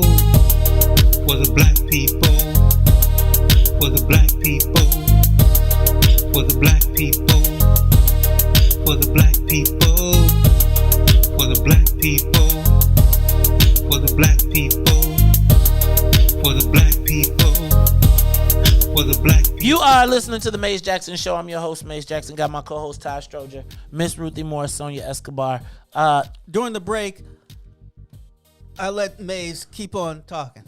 Okay, all right. I'm gonna stop. I'm gonna stop talking. Debo Todd. Debo, yeah. Give me your shoes. Yeah. Let me unlace them. You can't fit. Yeah, you're right. Man, you know what? So I don't begrudge anybody the ability to make money. I really want to make sure I don't do that. But I also want to make sure that people are clear. It's not like I feel like sometimes people be running around here acting like they smarter than everybody. Like we all dumb. Right. Like we just can't get it. Like we all lazy. Like no. Yeah. The reality is a plate has been prepared to keep you dining and fat and unable to defend yourself. Ooh. Good one, Maze. And now I feel like what you got is a lot of people looking around like, damn, we done played a lot of people. We done disrespected a whole bunch of people. And now the magic Negro conjurer, the guy who has protected us from everything that we have not done, is now on the ropes. And now I got to go face these black people who I've been eating good. They've been eating good. Been in the big house. I mean, just think about this. You read this guy, his family, they like, what struck me about these emails was that Mike McClain said we need to have daddy talks. So this is a lobbyist discussing legislators. Talking about daddies. The other thing that just jumps out to me with all of this is, where are the black people when it comes to the money? Like the money no. We ain't even in the mix. Like you don't see no black people. I'm gonna tell you, they probably put John Hooker in there just so they could throw somebody black in there. Like real talk. And I'm just looking at this whole thing right now, saying to myself, right now, what is the black people play? Ruthie, what is the black people play to you in your mind? Well, burn it down. No, don't burn it down. You already know. I'm like, the whole system. You know what? It is almost the first of the month. It's the first of the month. Wake up, wake up, wake up. But what I was gonna say is, hey, black legislators, if y'all get off of the Madigan boat before December 1st. Wait, that's tomorrow. I know. We give them one more day. And we'll welcome y'all back into the fold. Y'all ain't got to go down like this. Y'all don't got to go down like this. Renounce. Renounce your allegiance to the crown. Come on home. Come on home. Come y'all. on home. Like Jamaica, come on home. We recognize that this system has not worked to our benefit and that y'all had to take y'all bags. We get it. But y'all come on back. We'll give y'all till tomorrow. Y'all can get on off the sinking ship and y'all come on back home. Now it's gonna be some consequences, but we'll welcome consequences and repercussions around here. Around the paws. But yeah, I think the play is gonna be reformed though. I think they about to reform this whole system. We will never see another Mike Madigan again. That may be true. Okay. I mean, that would not be unusual either. So Todd, what should we be doing right now? What I mean, there's really nothing we as black people can do. Keep your powder dry. That's exactly what the black people are doing. So let me ask you a question. So you think they should just sit by and wait? No, when you keep your powder dry, that means you keep it dry because you need to be ready for the fight. So in the meantime, if your powder's wet, your gun won't go off. Your powder's wet. So Ruthie understood that. That's because she have a musket. Ruthie got a musket. All right, y'all. So Ruthie gave a deadline. She told them, they like it take. We can extend it to the end of the week if y'all want, but no, I mean, I'm gonna tell you got to extend it to January because they ain't coming to the vote. Well, you know what? This election, so many moons ago. Yes, how many moons, Todd? Like 1970. Okay, that's many moons. Good Lord, that's a long time ago. That's when I was born, 1971. Or it might be even a little further back than that. I'm sorry, 1975. 75. So, okay, I was 4. Yeah, this is the last Democratic speaker, Bill Redmond, and he's from Elmhurst. Now, the way he gets there is there's a big fight on the floor, and it literally takes weeks before they pick him because, Daniel Walker was the governor. Daniel Walker was... Crook. No, that was after. Oh. He was a crook later. That he was a governor before he was a crook. Okay, go ahead. Exactly. He went to jail. I don't know if it was a crook or not. That's I don't know. Illinois politics like a mug right here. Go ahead. But so he had a candidate. Okay.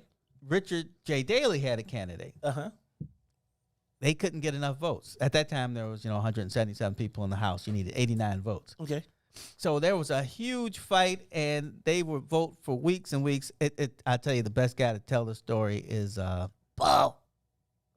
He probably could tell the story. Paul Williams. Paul Williams, he out there, call us, tell us the story. But Paul. it's really one of the old reps who I can see his face, and his name just fell out of my head. But either way, Newhouse. No.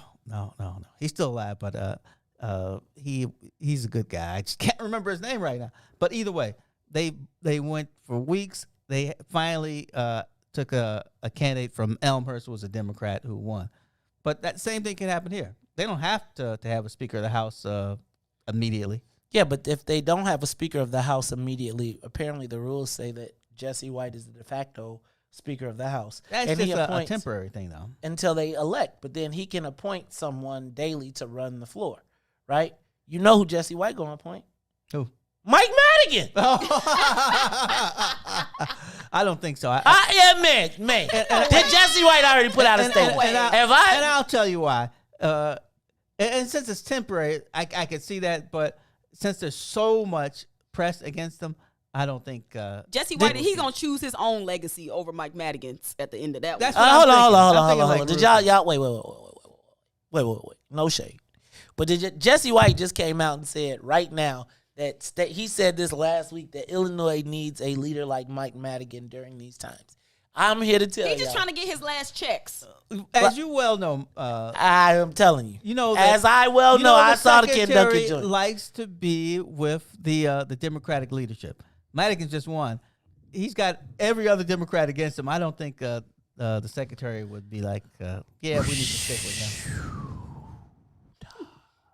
We got too much hope over here. I remember. I agree with Ruthie. I remember when Jesse White was a candidate for Secretary of State, and the Democratic Speaker of the House sided with a white Reagan Republican. That, to me, I'm not going to say it would have been unforgivable, but let me just tell you, you will have to work for every bit of goodwill that I give. Yeah, I mean, I agree with you. I mean, I understand what you're coming from. I mean, I'm just telling you that's powerful. He didn't support John Stroger. Matter of fact, he got some powerful. That's some powerful. Tell it, Todd. He was behind Paczynski. Actually, I mean, without him, there would be no. She would be out beating doors trying to get law business. But in the end, he's still the Speaker of the House, and everything ran through him. So you had to play with him when it came time. And so this is my point. Man, them tumblers he ain't gonna give up that. But those times are over now. I mean, he's still powerful now, but in January. Let me say he would appoint who the speaker asked him to. So let's say he may not put the speaker in, but the speaker, he would put the speaker's minions in the network. Who would that would allow the legacy to continue. That would only last like a week at that. Eventually, the house will take itself. Mm-hmm. They're not going to be run from the outside. I'm not debating you. I'm just saying. A lot to talk about there, man. It's a lot to talk about. A lot to unpack. It's a lot to unpack. And what a tangled web. It's an entanglement. Black people are in an entanglement with Mike Madigan. Except the only person getting tangled is us. But you know what's interesting? Bend over. When you read the legal papers, I just trying to figure out how did they think that they was gonna get away with this? Like I know they've been doing it for a while. What do you mean? How did they think they was gonna get away with it? Like they got away with this a long time. It's kind of like they stopped 40 trying. years. It's like they stopped trying. No. They got a little sloppy. You're talking about the ComEd thing, right? Yeah, they got a little sloppy. Yeah. I don't think they got sloppy. You think people just got hip to hubris? No, I think they had hubris. Okay. I don't think they got sloppy. I thought they like this our joint. Our friend. I mean, this reads like a mob tale. Exactly. And I would tell you that in their minds, they were a political mob. Like, I don't think y'all, like, I do all of these descriptions because if you were to sit and watch and play this, and if I were to put the Godfather music behind it, put all of the people in play, you would say this is Michael Corleone revisited. There is no difference, and we would be like, this would be a great movie, except for we're all living it. And I believe this is what happens when the members don't push back on a non-member being so powerful. Well, I mean, think about this. McLean, think about this. Black legislators with a vote were less powerful than McLean. Yeah. You got to think about the fact that, and it's not even just one, because if you think about Acevedo being and having his whole family on the payroll of a lobbyist, that lobbyist was more powerful than the legislator. If I got your whole family, that means your house note, your car note, your rent is coming from a lobbyist, right? Yeah. That means that I control the keys to your future. What? And I pass these Negroes out to you. And so the way it would work is you'll get a $200,000 contract from ComEd to lobby. But in that $200,000 contract, they got 4 people that's on you taking on the payroll underneath the law firm. So that, what's the law firm? Ain't it client attorney privilege? Yes. So I put my legislators on the law firm payroll. Then you never see them. Then they never show up. Then they show up as a representative of the law firm that's coming, who just happens. But imagine if you are somebody sitting in a meeting and you sitting there with the guy who's negotiating, who also has a vote on your future. What you gonna do? He gives you a card that says I'm consultant such and such, but they mention to you, by the way, consultant such and such is also a state legislator. Right? And the lobbyist then gets to use the legislators as business generators. This just goes back to your wanting. I bring my legislators not to the being paid. I mean, not being paid. Being paid really well. But right, I'll bring my legislators to the meeting to put on a show. Watch my legislators dance for you. I can bring this power to you. Which is why you don't want them to have outside work. It's the Maze Jackson show. No, you said they should have outside work. No, it's I the said Maze you Jackson said show. that. He'll be back. The Maze Jackson Show will be back after this break. Introducing your trusted source for high-quality black emojis, better known as Blackmoji. We believe black is beautiful, and that beauty should be reflected in the digital market. Now there is an app that does just that, starting with Black Greek letter organizations. Blackmoji D9 offers more than an emoji app. It is a cultural experience of black excellence. Download the app in the Apple or Google Play Store to access a specially curated catalog of emojis representing the Divine Nine. Use the emojis to celebrate Black Greek events, acknowledge current events, support social causes, and learn about esteemed Black Greek members who blaze the trail of Black history.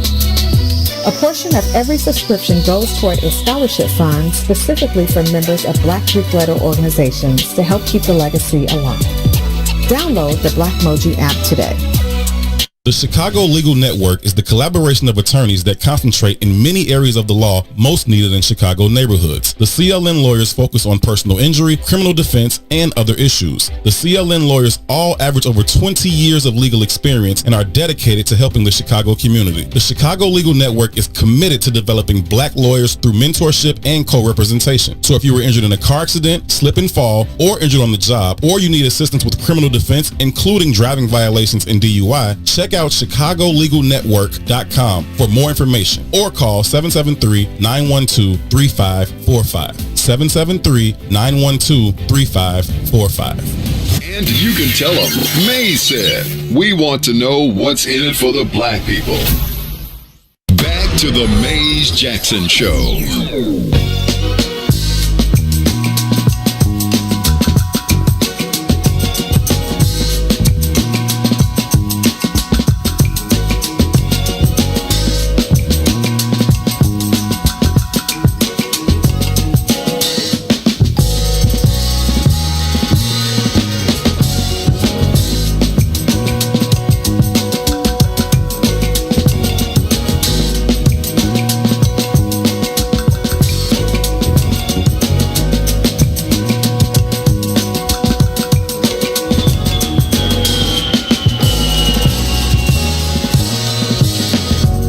You are listening to the Maze Jackson Show. I'm your host, Maze Jackson. Got my co-host, Todd Stroger.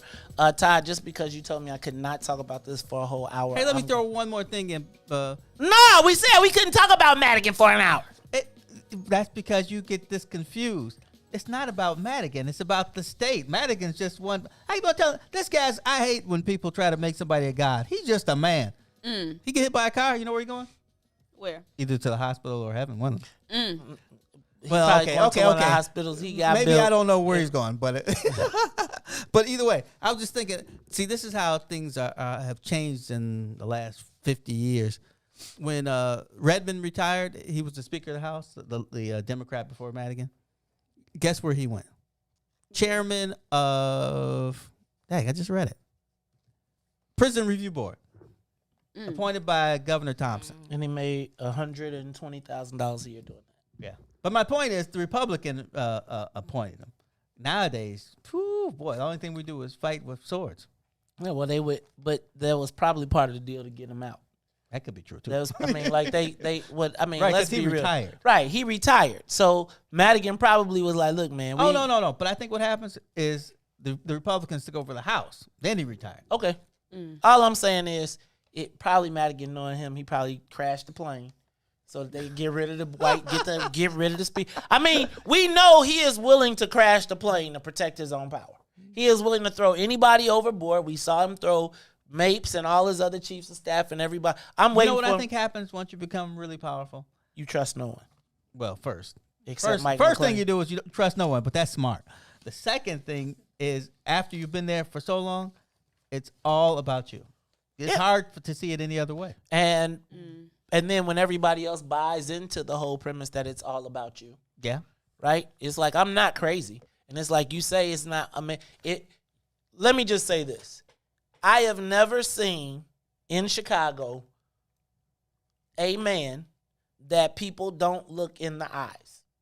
Oh. That people, when that mug is at Saputo's or whatever the hell it is, it's like people are looking to be acknowledged just for him to nod at them. And I 100% agree. He is just a man. And that is my problem with this whole thing is it's not me treating him like a god. It's the people that work for him, that work for us, that treat him like a god and treat us like peons. Interesting. That is the problem. I don't feel like he's a god. I feel like he's a man like, I promise you. It's like, I really wish that we could arrange a physical fight. Between who? I know that he's 70, so I can't do it. But no, it's like... No, he's almost 80 now. So. But my point is, it's but you'd have your son beat me up. I just feel like I want him to... I know this sounds crazy, but it's like... I feel like somebody needs to see him punched, right? Like, so that they can see that it hurts him, right? Like, I feel like it's almost like people are so scared of the wizard. And it's like, every time I see him, I be like, for real. Like, the first time I saw him up close and personal, I was like, really? This is who everybody is scared? Like, really? Like, I really just wanted to just be like, they're not scared of his physical size. They're afraid of his brain. And my premise is that when you put brain in the face of brutality and you can't get to use your brain, and it's just me and you in a corner, right? That's why we got rules, though. Exactly. That's why he wrote. But I'm just saying. I just feel like somebody needs to see him with a black eye so that they could be like, that dude is human. That's my point. This is his black eye. Nah. This comment thing, this is his black eye. I think not to the black people. Black people got. I can't speak for the black people. I don't understand. That's my point. But those are the same people that represent you. I agree it's a black eye, but right now they're protecting the black eye. I'm gonna leave that alone. I'm moving on. Ruthie said you wanted to say something. No, I'm just messing No, with Ruthie. I'm just listening to y'all, and it's really, really interesting because this is such a pivotal moment. And you can really see where people's heads really at, or where they pockets. Pockets, right? It's like, honestly, y'all, it is a miserable feeling to be black and political in this town. It is. Like, it is a miserable feeling. Like, I love politics. I really do. You know what I've agree decided? too. That's I the don't only like person in this room who's been elected or something. I totally agree. Because you look back and you're like, hey, where's everybody else? You know the distinction that I've realized to make? Because I don't like politics, but it's true. I like civics, but I can't stand politics. And I think those are two different things. You'd be a great bureaucrat. What's that? A bureaucrat is somebody who's got a job that can't be taken away from you. I mean, not like an exempt job, but you moving the ball, but you establish like policy principle. Like you're not elected, you are in the space, and you right. But you're gonna be elected. We're gonna get you elected.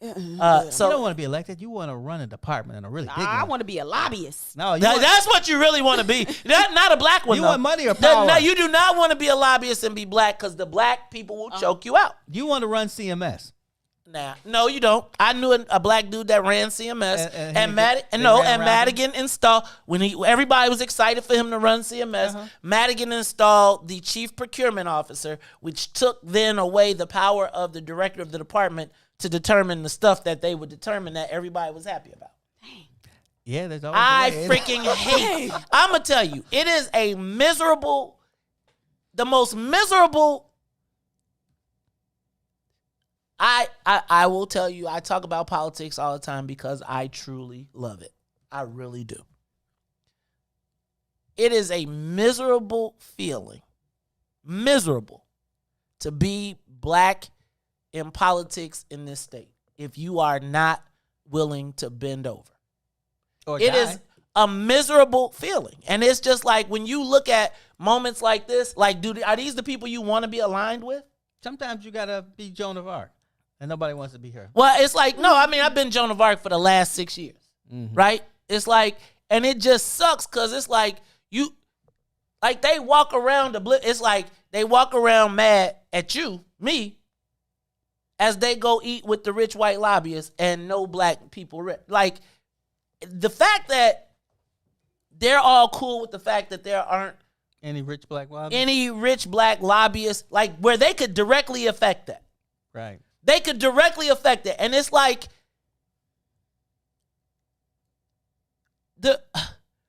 Puffy had a shirt that said no bitch assness. And it's like I get so sick of people putting up freaking videos and having fundraisers and pointing to and it's like what I go to these events and I'm looking around and I'm like, y'all are literally dancing to our demise. And it's like, y'all are cool with the fact that y'all 20 Negroes are in a room jockeying amongst yourselves about y'all saved healthcare while everybody black is starving. So y'all could rent every restaurant because some white boy can give it to you for free. So every black fundraiser is at a white boy's joint because the white boy got 20 restaurants that y'all help him get rich with. Right? And it's like the one Negro place that we got to cut a stupid deal. Instead of y'all telling the lobbyists, all y'all bring y'all expense accounts here. Y'all all using somebody else's money. So we got to go have fundraisers and all the lobbyists show up and make the white boys re-rich. And the black lobbyists, the black legislators are all going to the the white boys joint instead of making all them rich people that got to come wherever you tell them to come. And I'm crazy. You know what's I swear to God, I hate these politicians some days. You know whose playbook is probably the best playbook in the world is Mayor Richard J. Daley. If we just took what he did and did it in our own neighborhood, we'd be something. Man, I'm going to tell you, I went to a Bridgeport fundraiser and it was like everybody in Bridgeport was competing to be the guy who paid for the check for everybody. It's the Maze Jackson Show. We'll be back. AM 1570, WBGX Harvey, Chicago. WIFTBPM. What's up, good people? If you didn't tune in to the last I Said What I Said, here's what you missed. This legendary journalist, man, his list of accomplishments goes on and on. He's an author, a brother. He is someone that, for me, I've looked up to literally since I was about 11 or 12 years old. And this was really before I knew his name. I mean, I knew what Slam Magazine was. That's kind of what you did as a shorty. But I didn't even know that he wrote for it, right? And I had read plenty of his articles, but I didn't know that the dude who I saw every morning on my way to school was Scoop Jackson. Eastside crazy, man. So in growing up over there where I grew up, there wasn't a whole lot of positive male representation. I would walk down the block past his house every morning. I would see him coming out of his driveway, right? He had this coldest truck, black Pathfinder, if I recall. I would see him and he would always just take a couple minutes to chop it up, and it would just be me or, a couple of my guys just walking to school. And again, over there wasn't a whole lot of representation of positive black males. I don't know that you were aware of the difference that you were making on us at the time. I don't want to say I don't believe in the concept of giving back. I feel if you give back, that means that you left. So my whole purpose in never leaving the same neighborhood I came up in is that I never gave back. You just give. I would hope that I would have impact on what your everyday lives were. I could be the one dude in the neighborhood that stopped and spoke to you, which I think is really important. Yeah. Because young individuals in black neighborhoods, especially young men, get ignored very quickly. All they the time. Get dismissed. Right. They get minimized. And the one thing, I still do it to this day. Say what's up to everybody, especially young brothers, because we have a tendency not to acknowledge one another. And I've never lived that life. My hope was that, us having the small time and me just being there and you all, just developing a relationship with me and me developing a relationship with you would have at least a small impact on you. It would give you like, all right, there's some decent people around me. There's something I can look forward to maybe. If I don't have anybody else in this neighborhood that I can talk to that can identify with me, right, I can ring Scoop's doorbell. You got a good memory. It was a black Pathfinder too. You good. Coldest truck I had seen. I was like, yo, that's raw. Cuz balling. I said what I said. Urban 2, every Monday, Wednesday, and Friday, right here on What's in It for the Black People Media.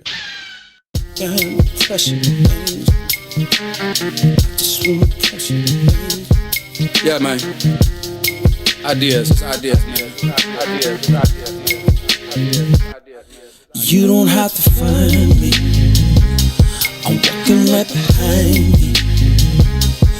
It's so clear to see that you wanna be free. You don't have to find me. I'm walking right behind you. It's so clear to see that you wanna be free. Let's go. Standing my ground, I can't mess around now. It's like my time is in a bottle, captured by your love, yeah. Now I know women's got this thing going on. We can't stay around so long, but I wanna come correct. Baby, get your foot off my neck. You don't have to find me. I'm walking right behind you. Understand clearly, that you wanna be free. It's the time that you spend making me think within. Is the trust still beginning? Fade away from beginning of the day. I can see you trembling times, and I can see you wondering mine. Is it me considered? Shoot us with it. See, you don't have to find me. I'm walking right behind you. It's so clear to see, baby, that you wanna be free. You don't have to find me. I'm walking right behind thee. It's so clear to see that you wanna be free, yeah.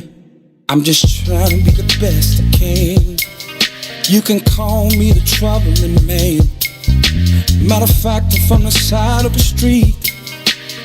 Baby girl, you're calling on me at the time that I feel your presence around me.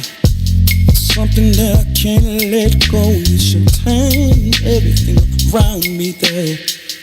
I just wanna hold on, but you don't have to find me.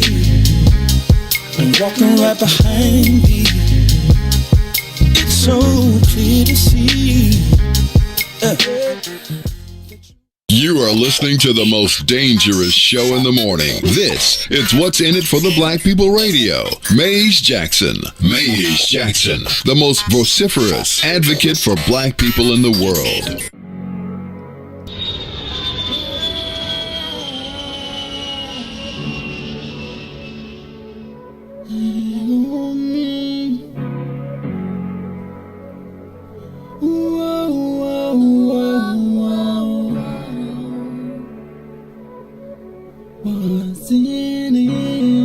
What's in it for the black people? Cause economically we are not equal. Waking up to lies, can't doze no more. I told y'all, yeah, this is a dangerous show. Don't go to church if you ain't trying to help us. Don't even try to be around and can't protect us.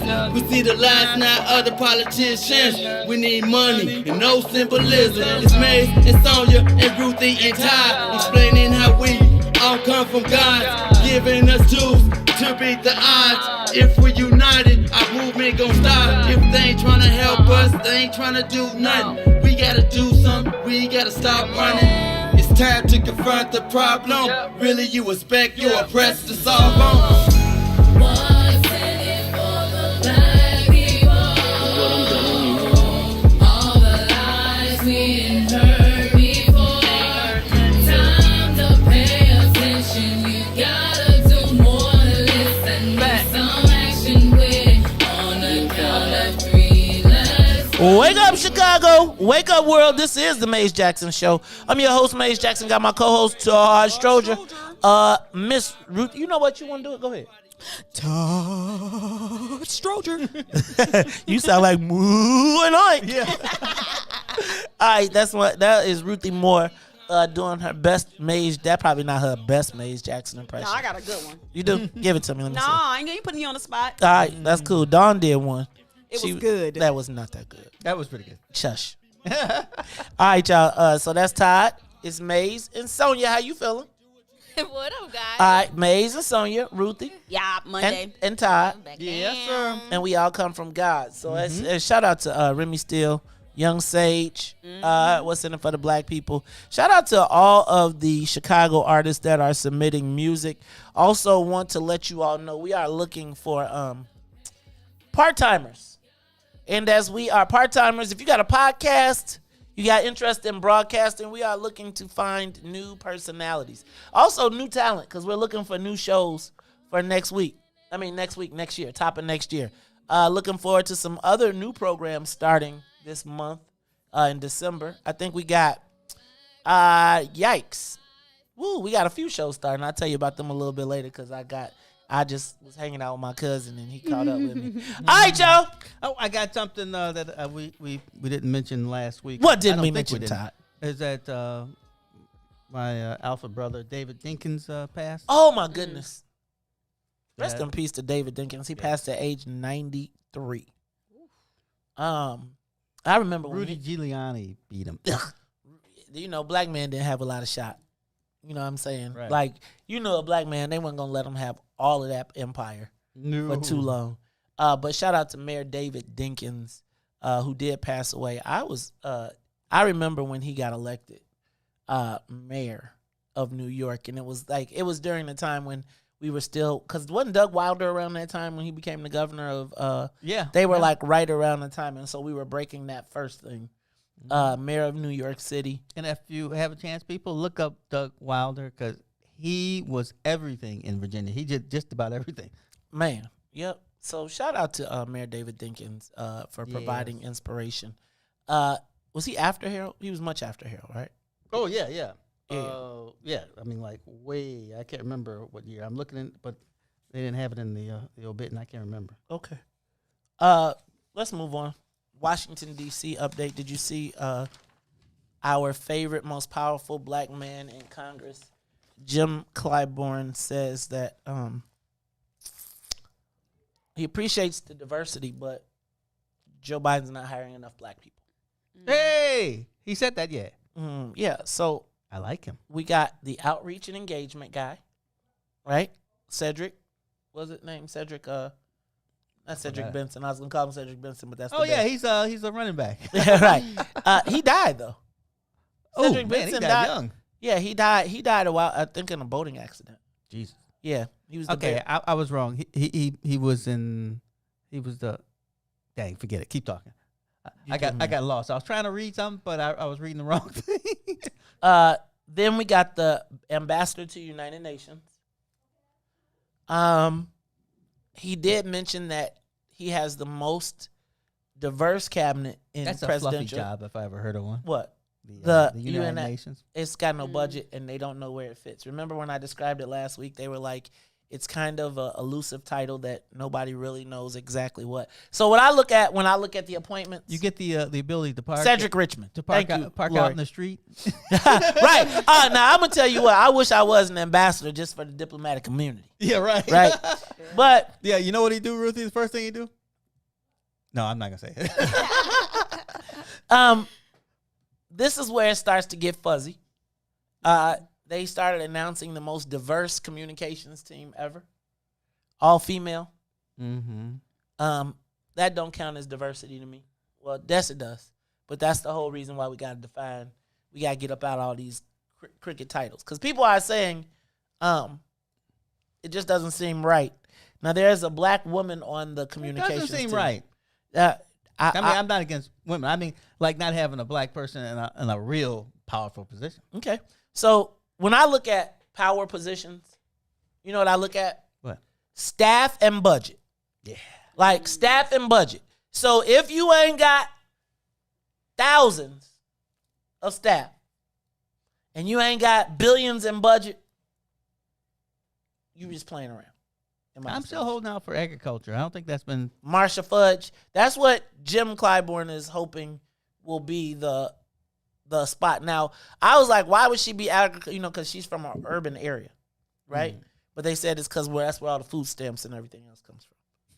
That's true. It's true. It is, but you know, I just hate that we got to take over the food stamp program. Maybe she went to Can we Ag get the Department of Defense? That's what I want. Like, who is, you know, they ain't letting a brother with all them pistols. No. They like, No. oh, no, we not letting you Negroes have all them guns. And planes, too. I'm thinking, who could they pick? Colin Powell. Couldn't we get Colin Powell for Department of Defense? Even though, are you We watching? need something different than Colin Powell. He did his thing. Yeah. Well, who you got black? That's what I'm saying. Are there any black senators? That could be the Department of Cory Booker. No. Cory, I knew that wasn't going to work. No, Cory Booker. First of all, we still trying to figure out. Let me stop. Okay. I'm going to leave Cory alone. Corinne. Whatever. So I guess my question is, for those of you that were wondering, Simone Sanders, she got a spot. Awesome. She's the spokesperson for the vice president. Do we ever hear the vice president speak?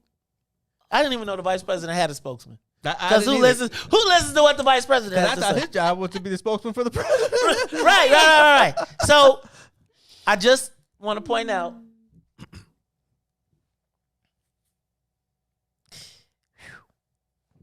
so here's the thing that's the challenge for me. They are touting. Wait a minute. Stacey Abrams ain't the attorney general. You sound crazy. She ain't. They definitely.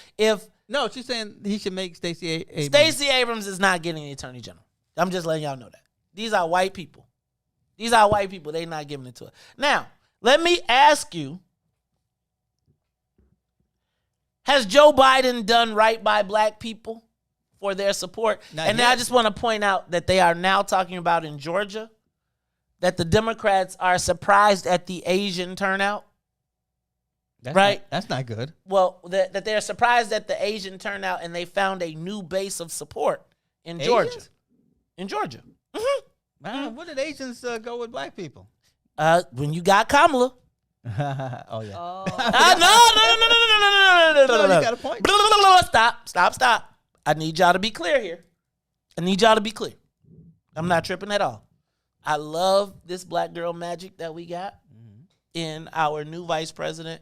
We have made black history. I want black women to embrace this sense of history, and I want you to reach out to your sisters of South Asian descent because you all were sharing this moment together. Now, there's a couple things that I think are important to take note here. I think, first of all, the fact that they are claiming that this is the most diverse team ever, with really only 3 nameable black people discernible, but utilizing women as part of the diversity equation. I'm not tripping on that. Utilizing Cuban Americans, Latino Americans, Asian Americans, and blacks in that mix. What's our sum total of budget and staff that we have directly under the control of these black people? That's where I'm going to start the measurement from. What is their ability to deliver economic resources back to the black community unencumbered? And when I say unencumbered, obviously they got to go through. But, you know, if you got a black head of a department, they have a lot of leeway in defining the policy or helping the president define the policy. So who do we have right now in the Biden administration that can bring back? I think it's important that we really start to examine diversity and people of color right now. And it is so important to me right now because the narrative is being set right now. And the ultimate validation will come from this narrative from the most diverse vice president ever. You must recognize that the vice president cannot push back on diversity in this context. This is not the time where she will be advocating for black specifically, right? Because diverse. And that is where she wins. Now, this is the time when right now we have to be ever vigilant on the melding of immigration and black and slavery right now. So as we move into this next conversation, we got to start talking about, is this now the time that we define ourselves in this country? Is this the time to go back to the Supreme Court and fight for what's ours as black people? You might think it's odd, but I think this is probably the most unique time in history to be able to pull something like this. Let's talk about it when we come back. The Maze Jackson Show will be back after this break. Introducing your trusted source for high-quality black emojis, better known as Blackmoji. We believe black is beautiful, and that beauty should be reflected in the digital market. Now there is an app that does just that, starting with Black Greek letter organizations. Blackmoji D9 offers more than an emoji app. It is a cultural experience of black excellence. Download the app in the Apple or Google Play Store to access a specially curated catalog of emojis representing the Divine Nine. Use the emojis to celebrate Black Greek events, acknowledge current events, support social causes, and learn about esteemed Black Greek members who blaze the trail of Black history. A portion of every subscription goes toward a scholarship fund specifically for members of Black Greek letter organizations to help keep the legacy alive. Download the Blackmoji app today. Boys, step aside. The Radio Rookie is in the building. The Book of Dawn, Monday through Friday, 9 a.m. to 11 a.m. on What's In It for the Black People Media. Are you curious to explore the intellectual currents that channel our thoughts and frame our reality? Have you ever meditated for relaxation and accidentally discovered the universe in the process? These matters and many more you may never have even thought of will be yours to explore as you come with me into Muwakil's world. Every Monday, Wednesday, and Friday from 11 to 1. Right here on What's In It for the Black People Media. Yo, who said devotion had to be sad? Yo, check this out. The Lord is my shepherd, shall not want. He maketh me to lie down in green pastures. He leadeth me beside the still waters. He restored my soul. God's gonna turn it around. Come all the way with me. WIIFTVPM. Don't leave me now.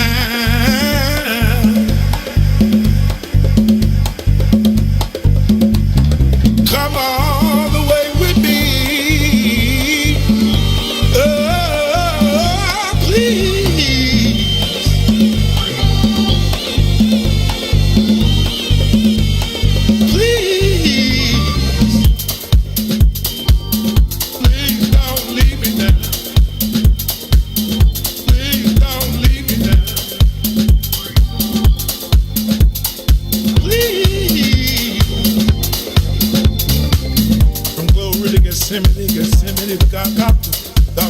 to the grave, from the grave back to glory. Oh, they get simple, they got to the grave, from the grave back to glory. Oh, they get simple, they got to the grave, from the grave. Oh, they get simple, they got to the grave, from the grave back to glory. Oh yeah. Oh, I'm speaking. Oh yeah. Come all the way with me. Don't leave me now. Come all the way with me.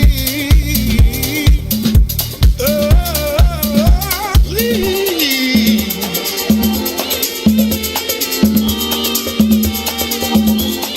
God's gonna turn it around.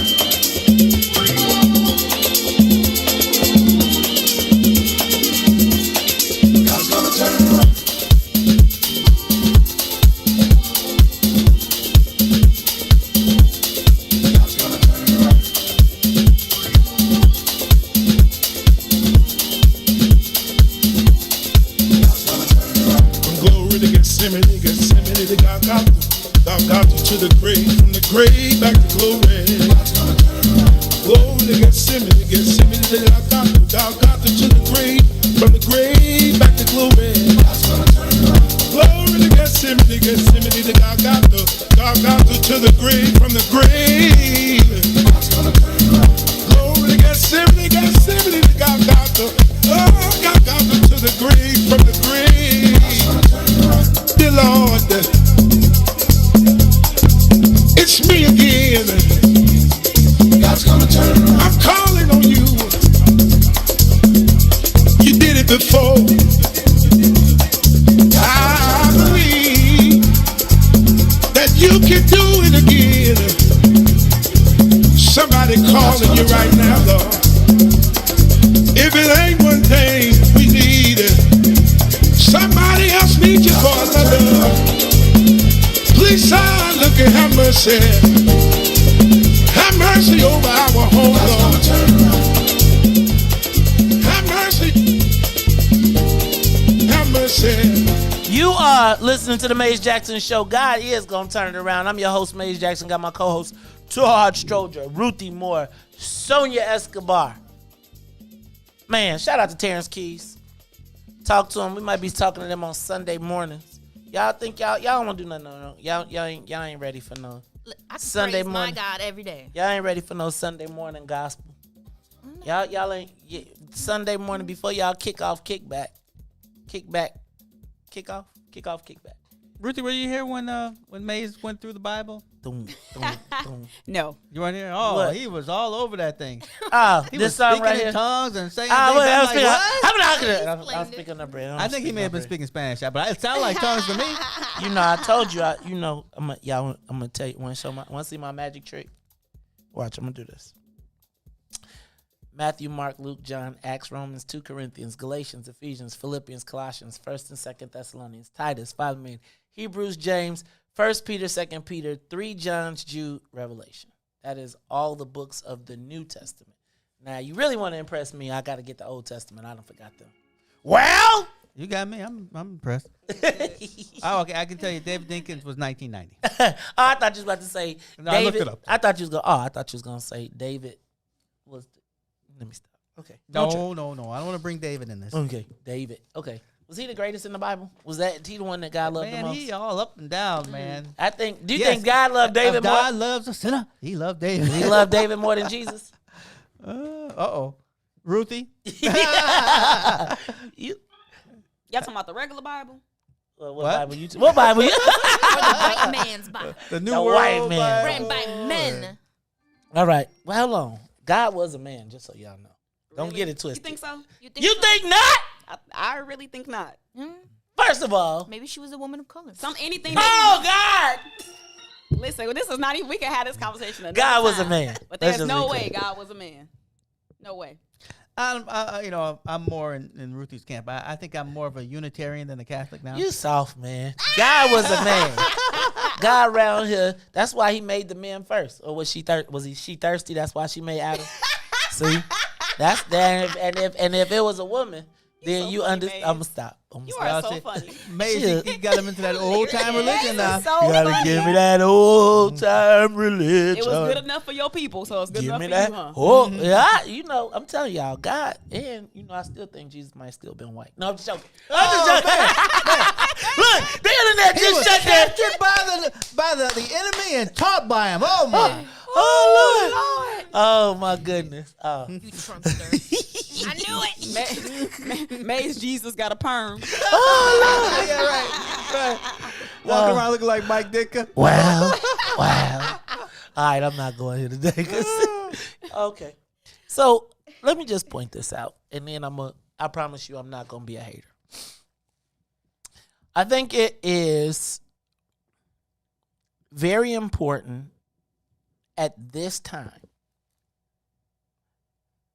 for black people to be ever black vigilant. I think we are on the crux of having our history whitewashed. Let me explain, and I just want to make sure this is not an attack on the vice president as much as a call for black people to be ever vigilant. We are right now, remember, we pushed our demands to the side and said we were not going to, that black folks was going to vote for Joe Biden, and we would save the ask for later. Correct? Now, as we are looking at the cabinet rolling out, we are not seeing the placement of black people equivalent to what we delivered, right? And I would say that if I was white, I'd say there probably are not a lot of qualified black people for these jobs, right? Because what black person has ever had a chance to be the deputy to the vice president or to all of these people? So what you're seeing is, even like in the case of Simone Sanders, who was the communications chief, she is relegated to a backseat to get to regulation to where she is now. She's not even part of the most diverse team. I also think it's very important for us to pay attention that as this diversity story is being told, Kamala Harris is a key cog in this narrative, right? Remember how we used to be upset when people called us that slaves were immigrants? You're right. Right? Well, right now, as we talk, and remember how I used to get all upset about diverse and people of color? Well, right now we have embraced the history of a people of color as black history. And now you know that there cannot really be a pushback on the black and immigrant story from inside the White House, because that is the story that is inside the White House. Right? So if Joe Biden says that we are all immigrants, we all came here through immigration, right? No, it's going to get pushback. From who? Not the vice president, not the person inside, and quite frankly... Actually, the vice president would have to push back. She is the Greek. No, I would say that President Obama didn't push back. President Obama tried to sell that narrative because he was part of it. Realistically, his daddy was an immigrant. And so what I'm telling you is, don't be mad at me. Don't say I'm trying to start trouble. What I am saying is, we now have to be ever more vigilant on the black narrative, because right now, the black narrative is being hijacked. Oh, I agree with you. And so I love Vice President Harris being, think again, the first black woman vice president, or the first diverse woman, or the first South Asian, or the first immigrant woman, child of immigrants, right? So all of those descriptors, we now carry those in our space. Right. Who will be the person that says, no. Wait, hold on, Madam Vice President. That ain't our story. It's the Maze Jackson Show. We'll do it. We'll be back. The Maze Jackson Show will be back after this break. AM 1570, WBGX Harvey, Chicago. Maze Jackson. If you could make up a social media holiday, what would it be? Randy said National Don't Let No One Put You Down Day. No one. What you gonna do? So when they say something crazy, you slap them? Be like me said. Randy said a Jukathon Day. Man, we're about 60 years old. I be done had a heart You gotta get your heart rate up. Okay, not that far. All right, Mario said my favorite one. My friends and I do what we call National Call Off from Work Day. As a business owner, I don't. You don't like that, yeah? I don't like that. Because I'm the boss of this family. We got Marcus Garvey Day from Remy too. Oh, Marcus Garvey Day. All right, what will we do on Marcus Garvey Day? Call off from work. I'm going to need you to go ahead and come in tomorrow. That would be great. Okay? Yeah, right. Every black holiday has something to do with calling off from work. You're cool. I'm out. About National Join a Positive Black Organization Day, because I don't want to be recruited. I don't want to be recruited and the brothers be like, thank you. Thank you. How about National Tell White People the Truth Day? Tell them how you really feel. You can't handle the truth. Why don't we call that National Black People Get Locked Up Day? I'm going to tell them there's an African American man threatening my life. Hello. The most dangerous show in the morning. The Chicago Legal Network is the collaboration of attorneys that concentrate in many areas of the law most needed in Chicago neighborhoods. The CLN lawyers focus on personal injury, criminal defense, and other issues. The CLN lawyers all average over 20 years of legal experience and are dedicated to helping the Chicago community. The Chicago Legal Network is committed to developing black lawyers through mentorship and co-representation. So if you were injured in a car accident, slip and fall, or injured on the job, or you need assistance with criminal defense, including driving violations and DUI, check out ChicagoLegalNetwork.com for more information or call 773-912-3545. 773-912-3545. Back to the Maze Jackson Show.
Tuned into the Maze Jackson Show. I'm your host, Maze Jackson. Got my co-host, Todd, Stroger, Miss Ruthie Morris, Sonia, Escobar.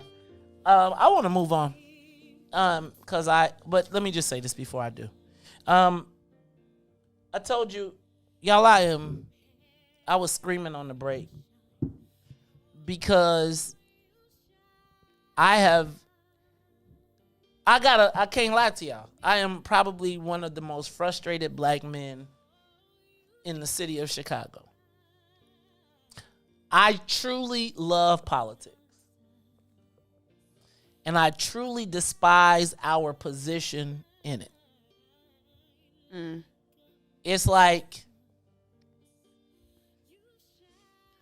I don't think it's as easy as people think, as easy as I make it seem.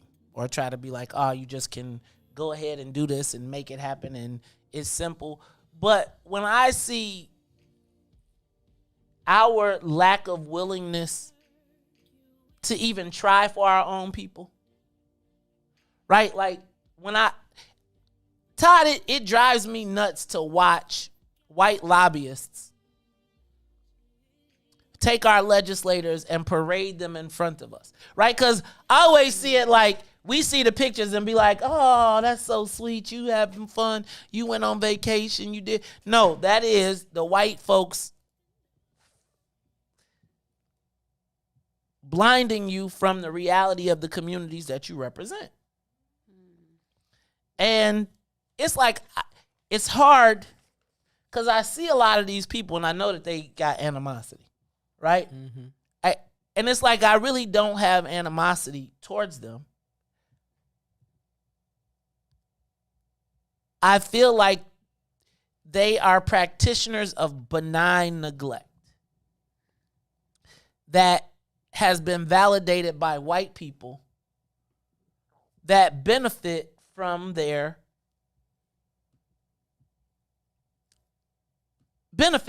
neglect. You know, somebody was telling me the other day that a black committee chair in city council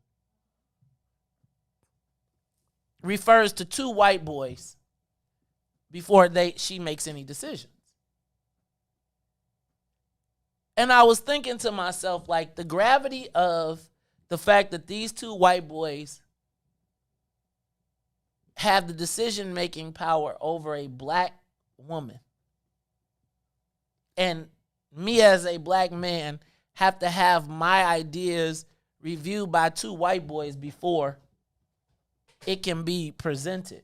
And then they pick it apart and say what they want out of it. Or they say, that's not a good idea because it don't benefit my clients.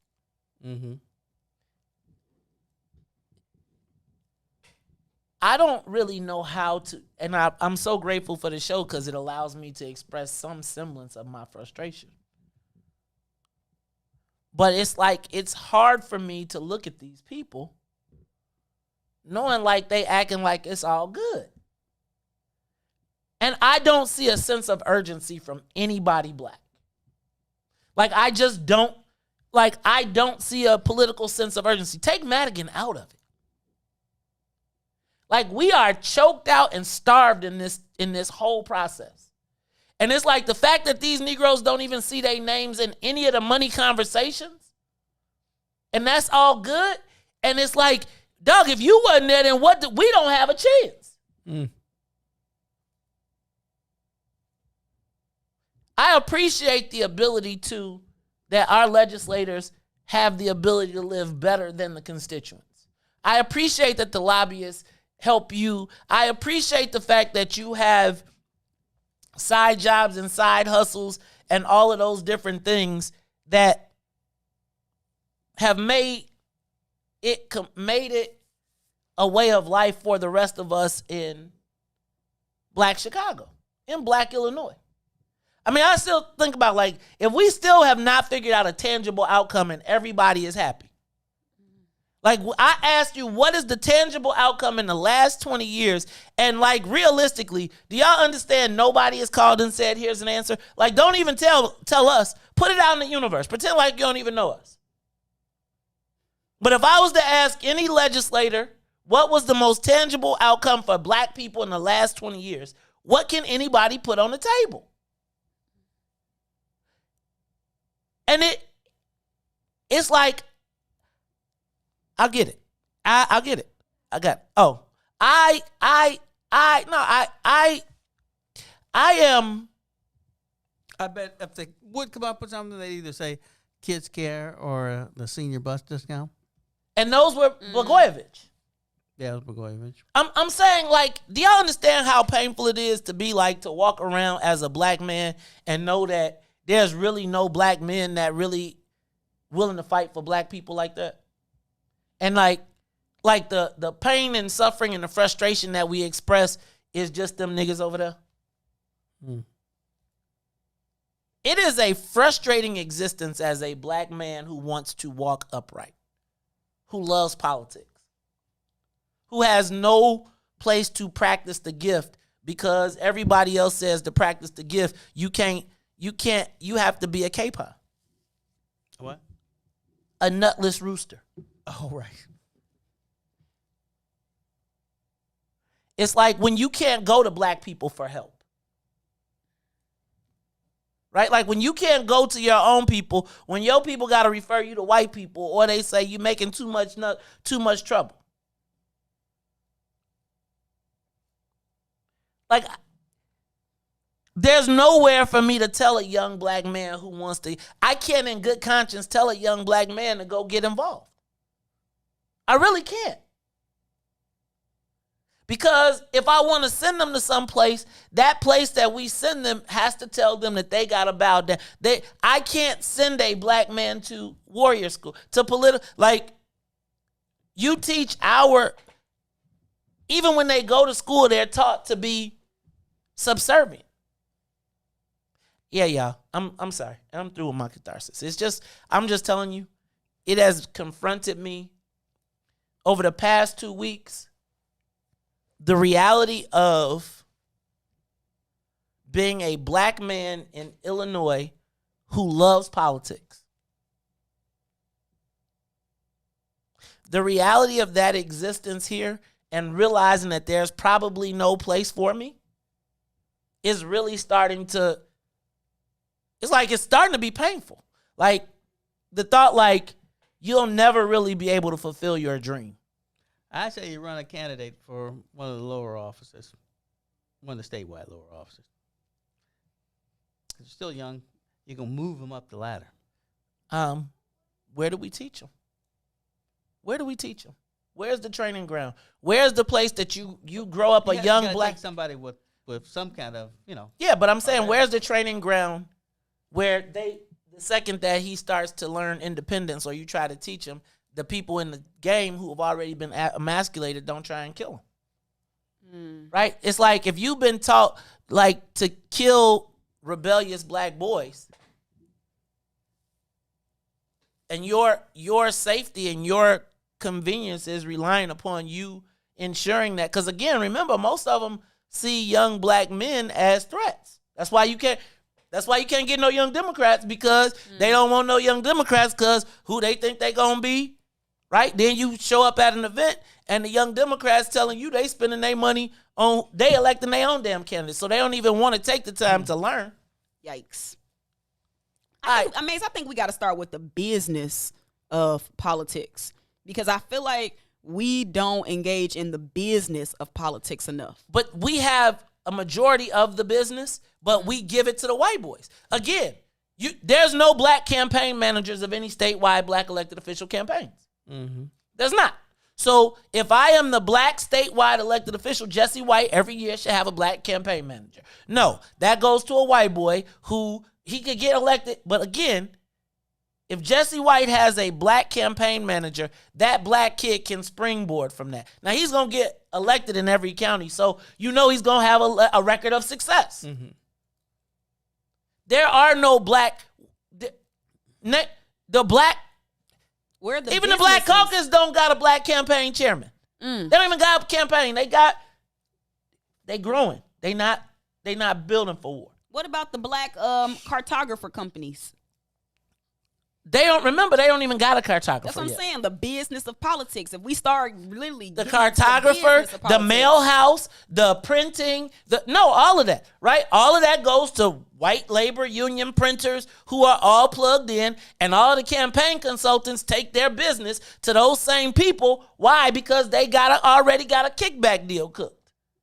So we can't grow our own. So I can't get a commission from the printing company and connecting the dots, because that's the realm of the white boys. If you pay attention to all of the mail that comes from the Democratic House, they're all the same campaigns. They just changed the names, right? But the white boy charges you $22,000 to mail it, knowing that he gonna keep 10 off of every one. No. It is the most frustrating thing in the world to watch. As you read Ed Moody, who became the recorder of deeds in the temporary interim, was also on the payroll as an elected official that never happens for us, and we protect it. These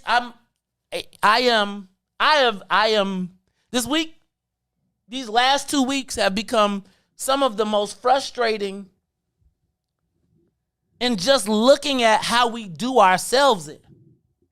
Like it don't even take us, it don't even have to be somebody else hurting us. It's like we will do ourselves in. We don't think for each other. We think that white boy over there is going to not let me get in trouble. I don't know where you send black men. I don't know if there is a place for black men in politics. Not black men that, I mean, think about right now, black men are protecting Mike Madigan.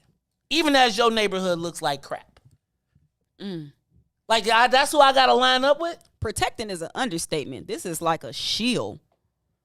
Man, the black people are being held up like a shield in Springfield right now. With no consequence. None. Yeah, we the ones that's because they still going to steak dinners. That's what I'm saying. We getting messed up. They still going to steak dinners in the places that ain't shut down. Maybe they'll bring us some of their leftovers. No, those go to the dogs. We chase the dogs. It's the Maze Jackson Show. We'll be back. The Maze Jackson Show. We'll be back after this break.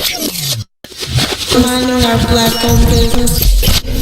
I have a good friend with us this morning. I'm so excited. Jonathan Swain is here. KimBarkBeverage.com. We tend to talk about business a lot. We both are in family businesses. Was this the plan? Because you are second-generation business owner. Yeah. No, actually, I'll talk about it from my father's perspective, and I'll talk about it from my perspective. His perspective, he did not want me to be in this business. The liquor business has a sordid history. You know, they call it a sin business. I mean, it's less that now, but it had a very sordid history. He didn't want me to do this. He wanted me to go off to school. My father was the first person to fire me at 9 years old. I was supposed to be at work at 11 o'clock, and I showed up 5 minutes late, walked me outside, and fired me. And I'll never be late again. So I appreciate him for that. I walked home. My mother said, well, what happened? I said, Dad fired me. What happened? I was late. He said, well, you got fired. You're late. Can't be late. Told you to get up and leave. My side of it, in many ways, I have a very unique rearing experience in that I've never seen my father work a job. So when I was born, my dad was an entrepreneur. Growing up, I'm going to own my own business. I'm going to be in business doing something, controlling my own destiny in some ways. In particular, my father's generation relative to us, there's not a lot of information transfer about how that works. And there's not a lot of context. It's kind of, I'm going to keep you away from the struggles I had so you don't have them. But in not seeing the struggles, you don't know how to get through the struggles. But as I've gotten older and we developed a relationship and talked about it, I began to understand a lot of the bumps and the bruises and the challenges and what makes entrepreneurship and business ownership not for the weak and weary.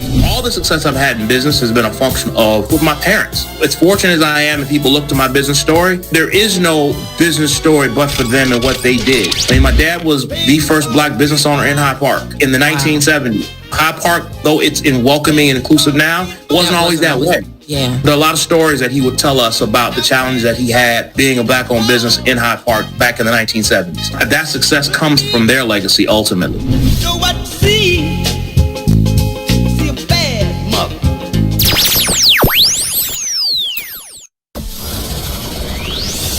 Shop at Black-owned and operated Solo Beauty, where you are appreciated and respected. Located at 8158 South Cottage Grove, Solo Beauty can supply all of your black hair care needs. Solo Beauty is open from 11 a.m. to 8 p.m., Tuesday through Saturday.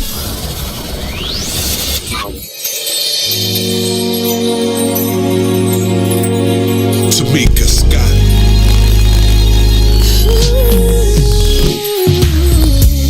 Yeah.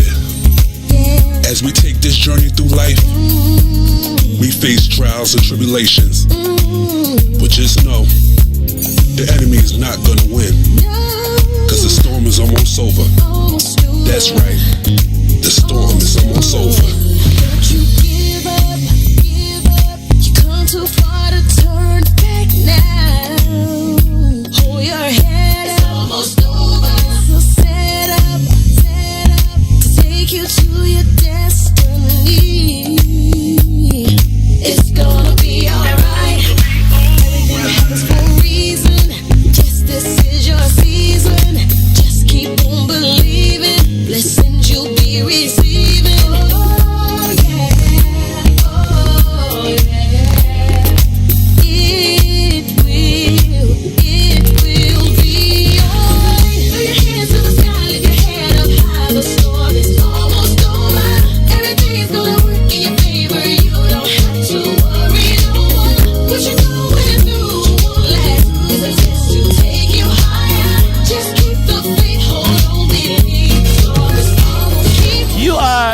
to the Maze Jackson Show. I'm your host, Maze Jackson. Got my co-host, Todd, Stroger, Ruthie Moore. We got to get out of here, but before we do, food, culture, impact, because I'm going to tell y'all what's in it for the Black People Media is proud to support the Woodlawn located at 1200 East 79th Street. Now, it's an innovative economic center for the entire family. Stop by and try their delicious jerk-inspired menu. Plus, get details on the new Igloo dining experience. It's an event space, cultural space. For more information or reservations on the friendly, COVID-friendly space, give us a call. Visit them online at www.thewoodlawn1200.com.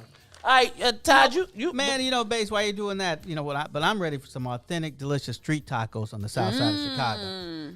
I'm going to stop by Sissy's Taco Bar Pop-Up at 312 East 75th Street. This is Thursday and Friday, December 3rd and December 4th, 6:30 p.m. to 9:30 p.m. Experience their jerk chicken, sriracha shrimp, blackened salmon tacos, or salmon tacos if you're from my hood. And don't forget to ask about their Rome walking taco, Sissy street corn, and children's meals. And they come with a special prize. You know what they're going to French fries. I don't know what the prize is. Don't stick your hand in the box. Don't be going all the way through it. You put your whole hand in the box. No, you just got to take it and shake the prize to the top, Maze. Okay, I figured that out. Y'all know. All right. Well, wait, just visit sissytacobar.com for more info, though. Okay, cool. Maybe you'll find out about it there. Hey, Ruthie, I was talking about having a pop-up. I'm going to tell y'all. We got a pop-up. I'm thinking we may have a pop-up every weekend coming up soon where if you all are looking for a retail location, you got new products that you want to get out, you want to have a retail location, let's talk. I know some products that can go up in there. What kind? Let me tell you this, because when I'm stressed out, you know what I love? I love aromatherapy and like really nice scents. So, like nice wickless candles and things like that. But you know what? My girl Robin Patrice keep my home ambiance right. Man, I'm gonna tell you, I got that Robin Patrice floating through the crib right now. I got that dream. I got the soap and the body butter. Ah, the body buddy. So you scrub. Todd, you look a little bit exfoliated too, man. You guys, you exfoliated your scalp. Todd? Yeah, after that whipping I took, I had to clean myself. I had to cleanse myself. Todd, you're looking kind of fly because Robin Patrice is home of the flyest handmade items from natural soap and lotions, VTs that speak for you, jewelry, wickless candles, men grooming items, and more. Flyness is your choice. So choose Robin Patrice, y'all. Support Black business. They got something for everybody. Holla at Robin. Robin with 2 B's. RobinPatrice.com. Follow her on Instagram. And she got them room sprays for when you go poopy. And you got company. Yeah, I need to get that to the kids. You know what? I was thinking about that. You ever have it there? Let me stop.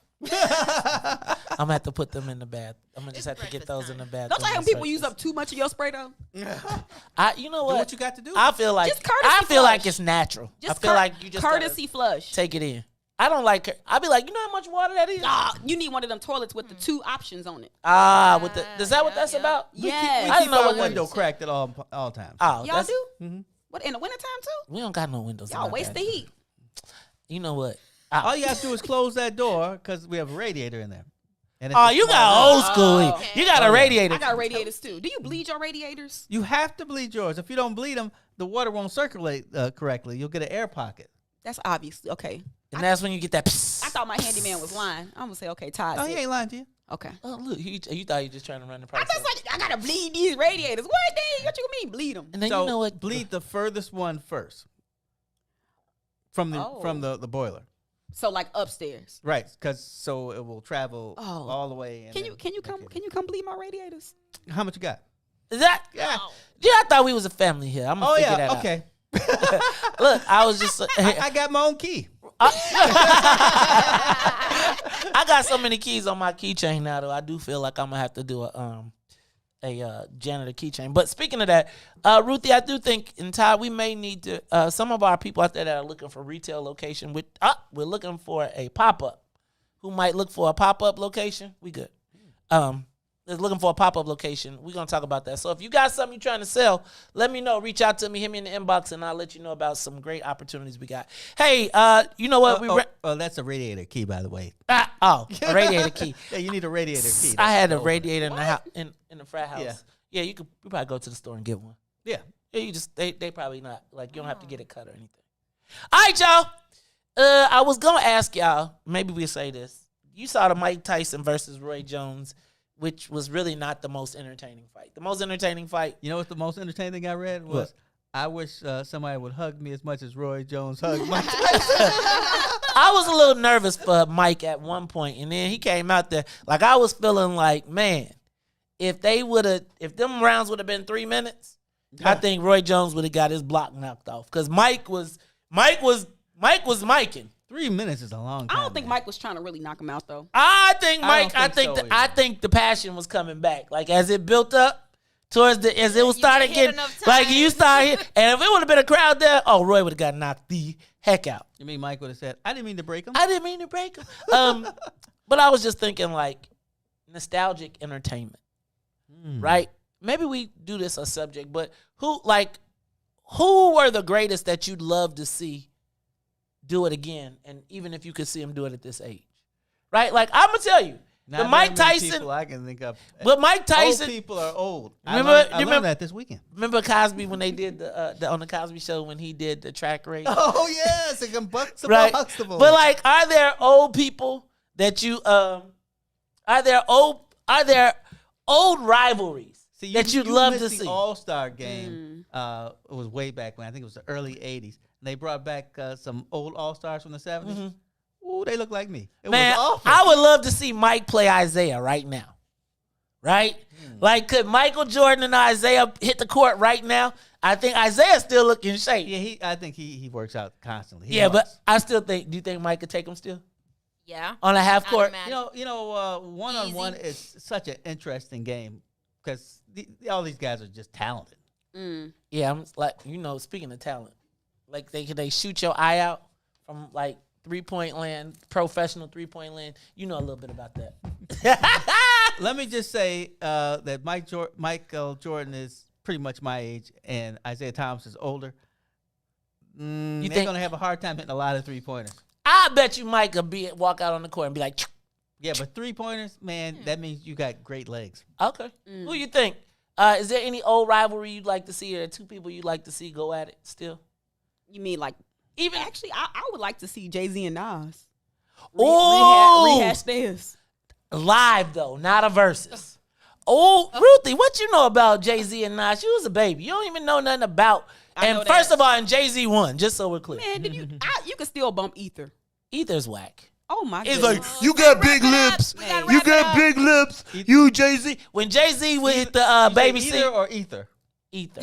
Not either. Todd, don't even try. There's no way we can catch you up in the little amount of time we got. So for Sonia Escobar, she is the musical conductor of the Soul Plane. For Ruthie Moore, for my co-host Stroger, I am the host of the Mace Jackson Show, asking every single day, what's in it for the black people? And if you don't like it, what's in it for the black people? You can still tell them. No, Tucson. Nas would not murk Jay. And if you don't like it, you can still tell them. Mary said, Jay-Z forever. We'll be back tomorrow. Peace.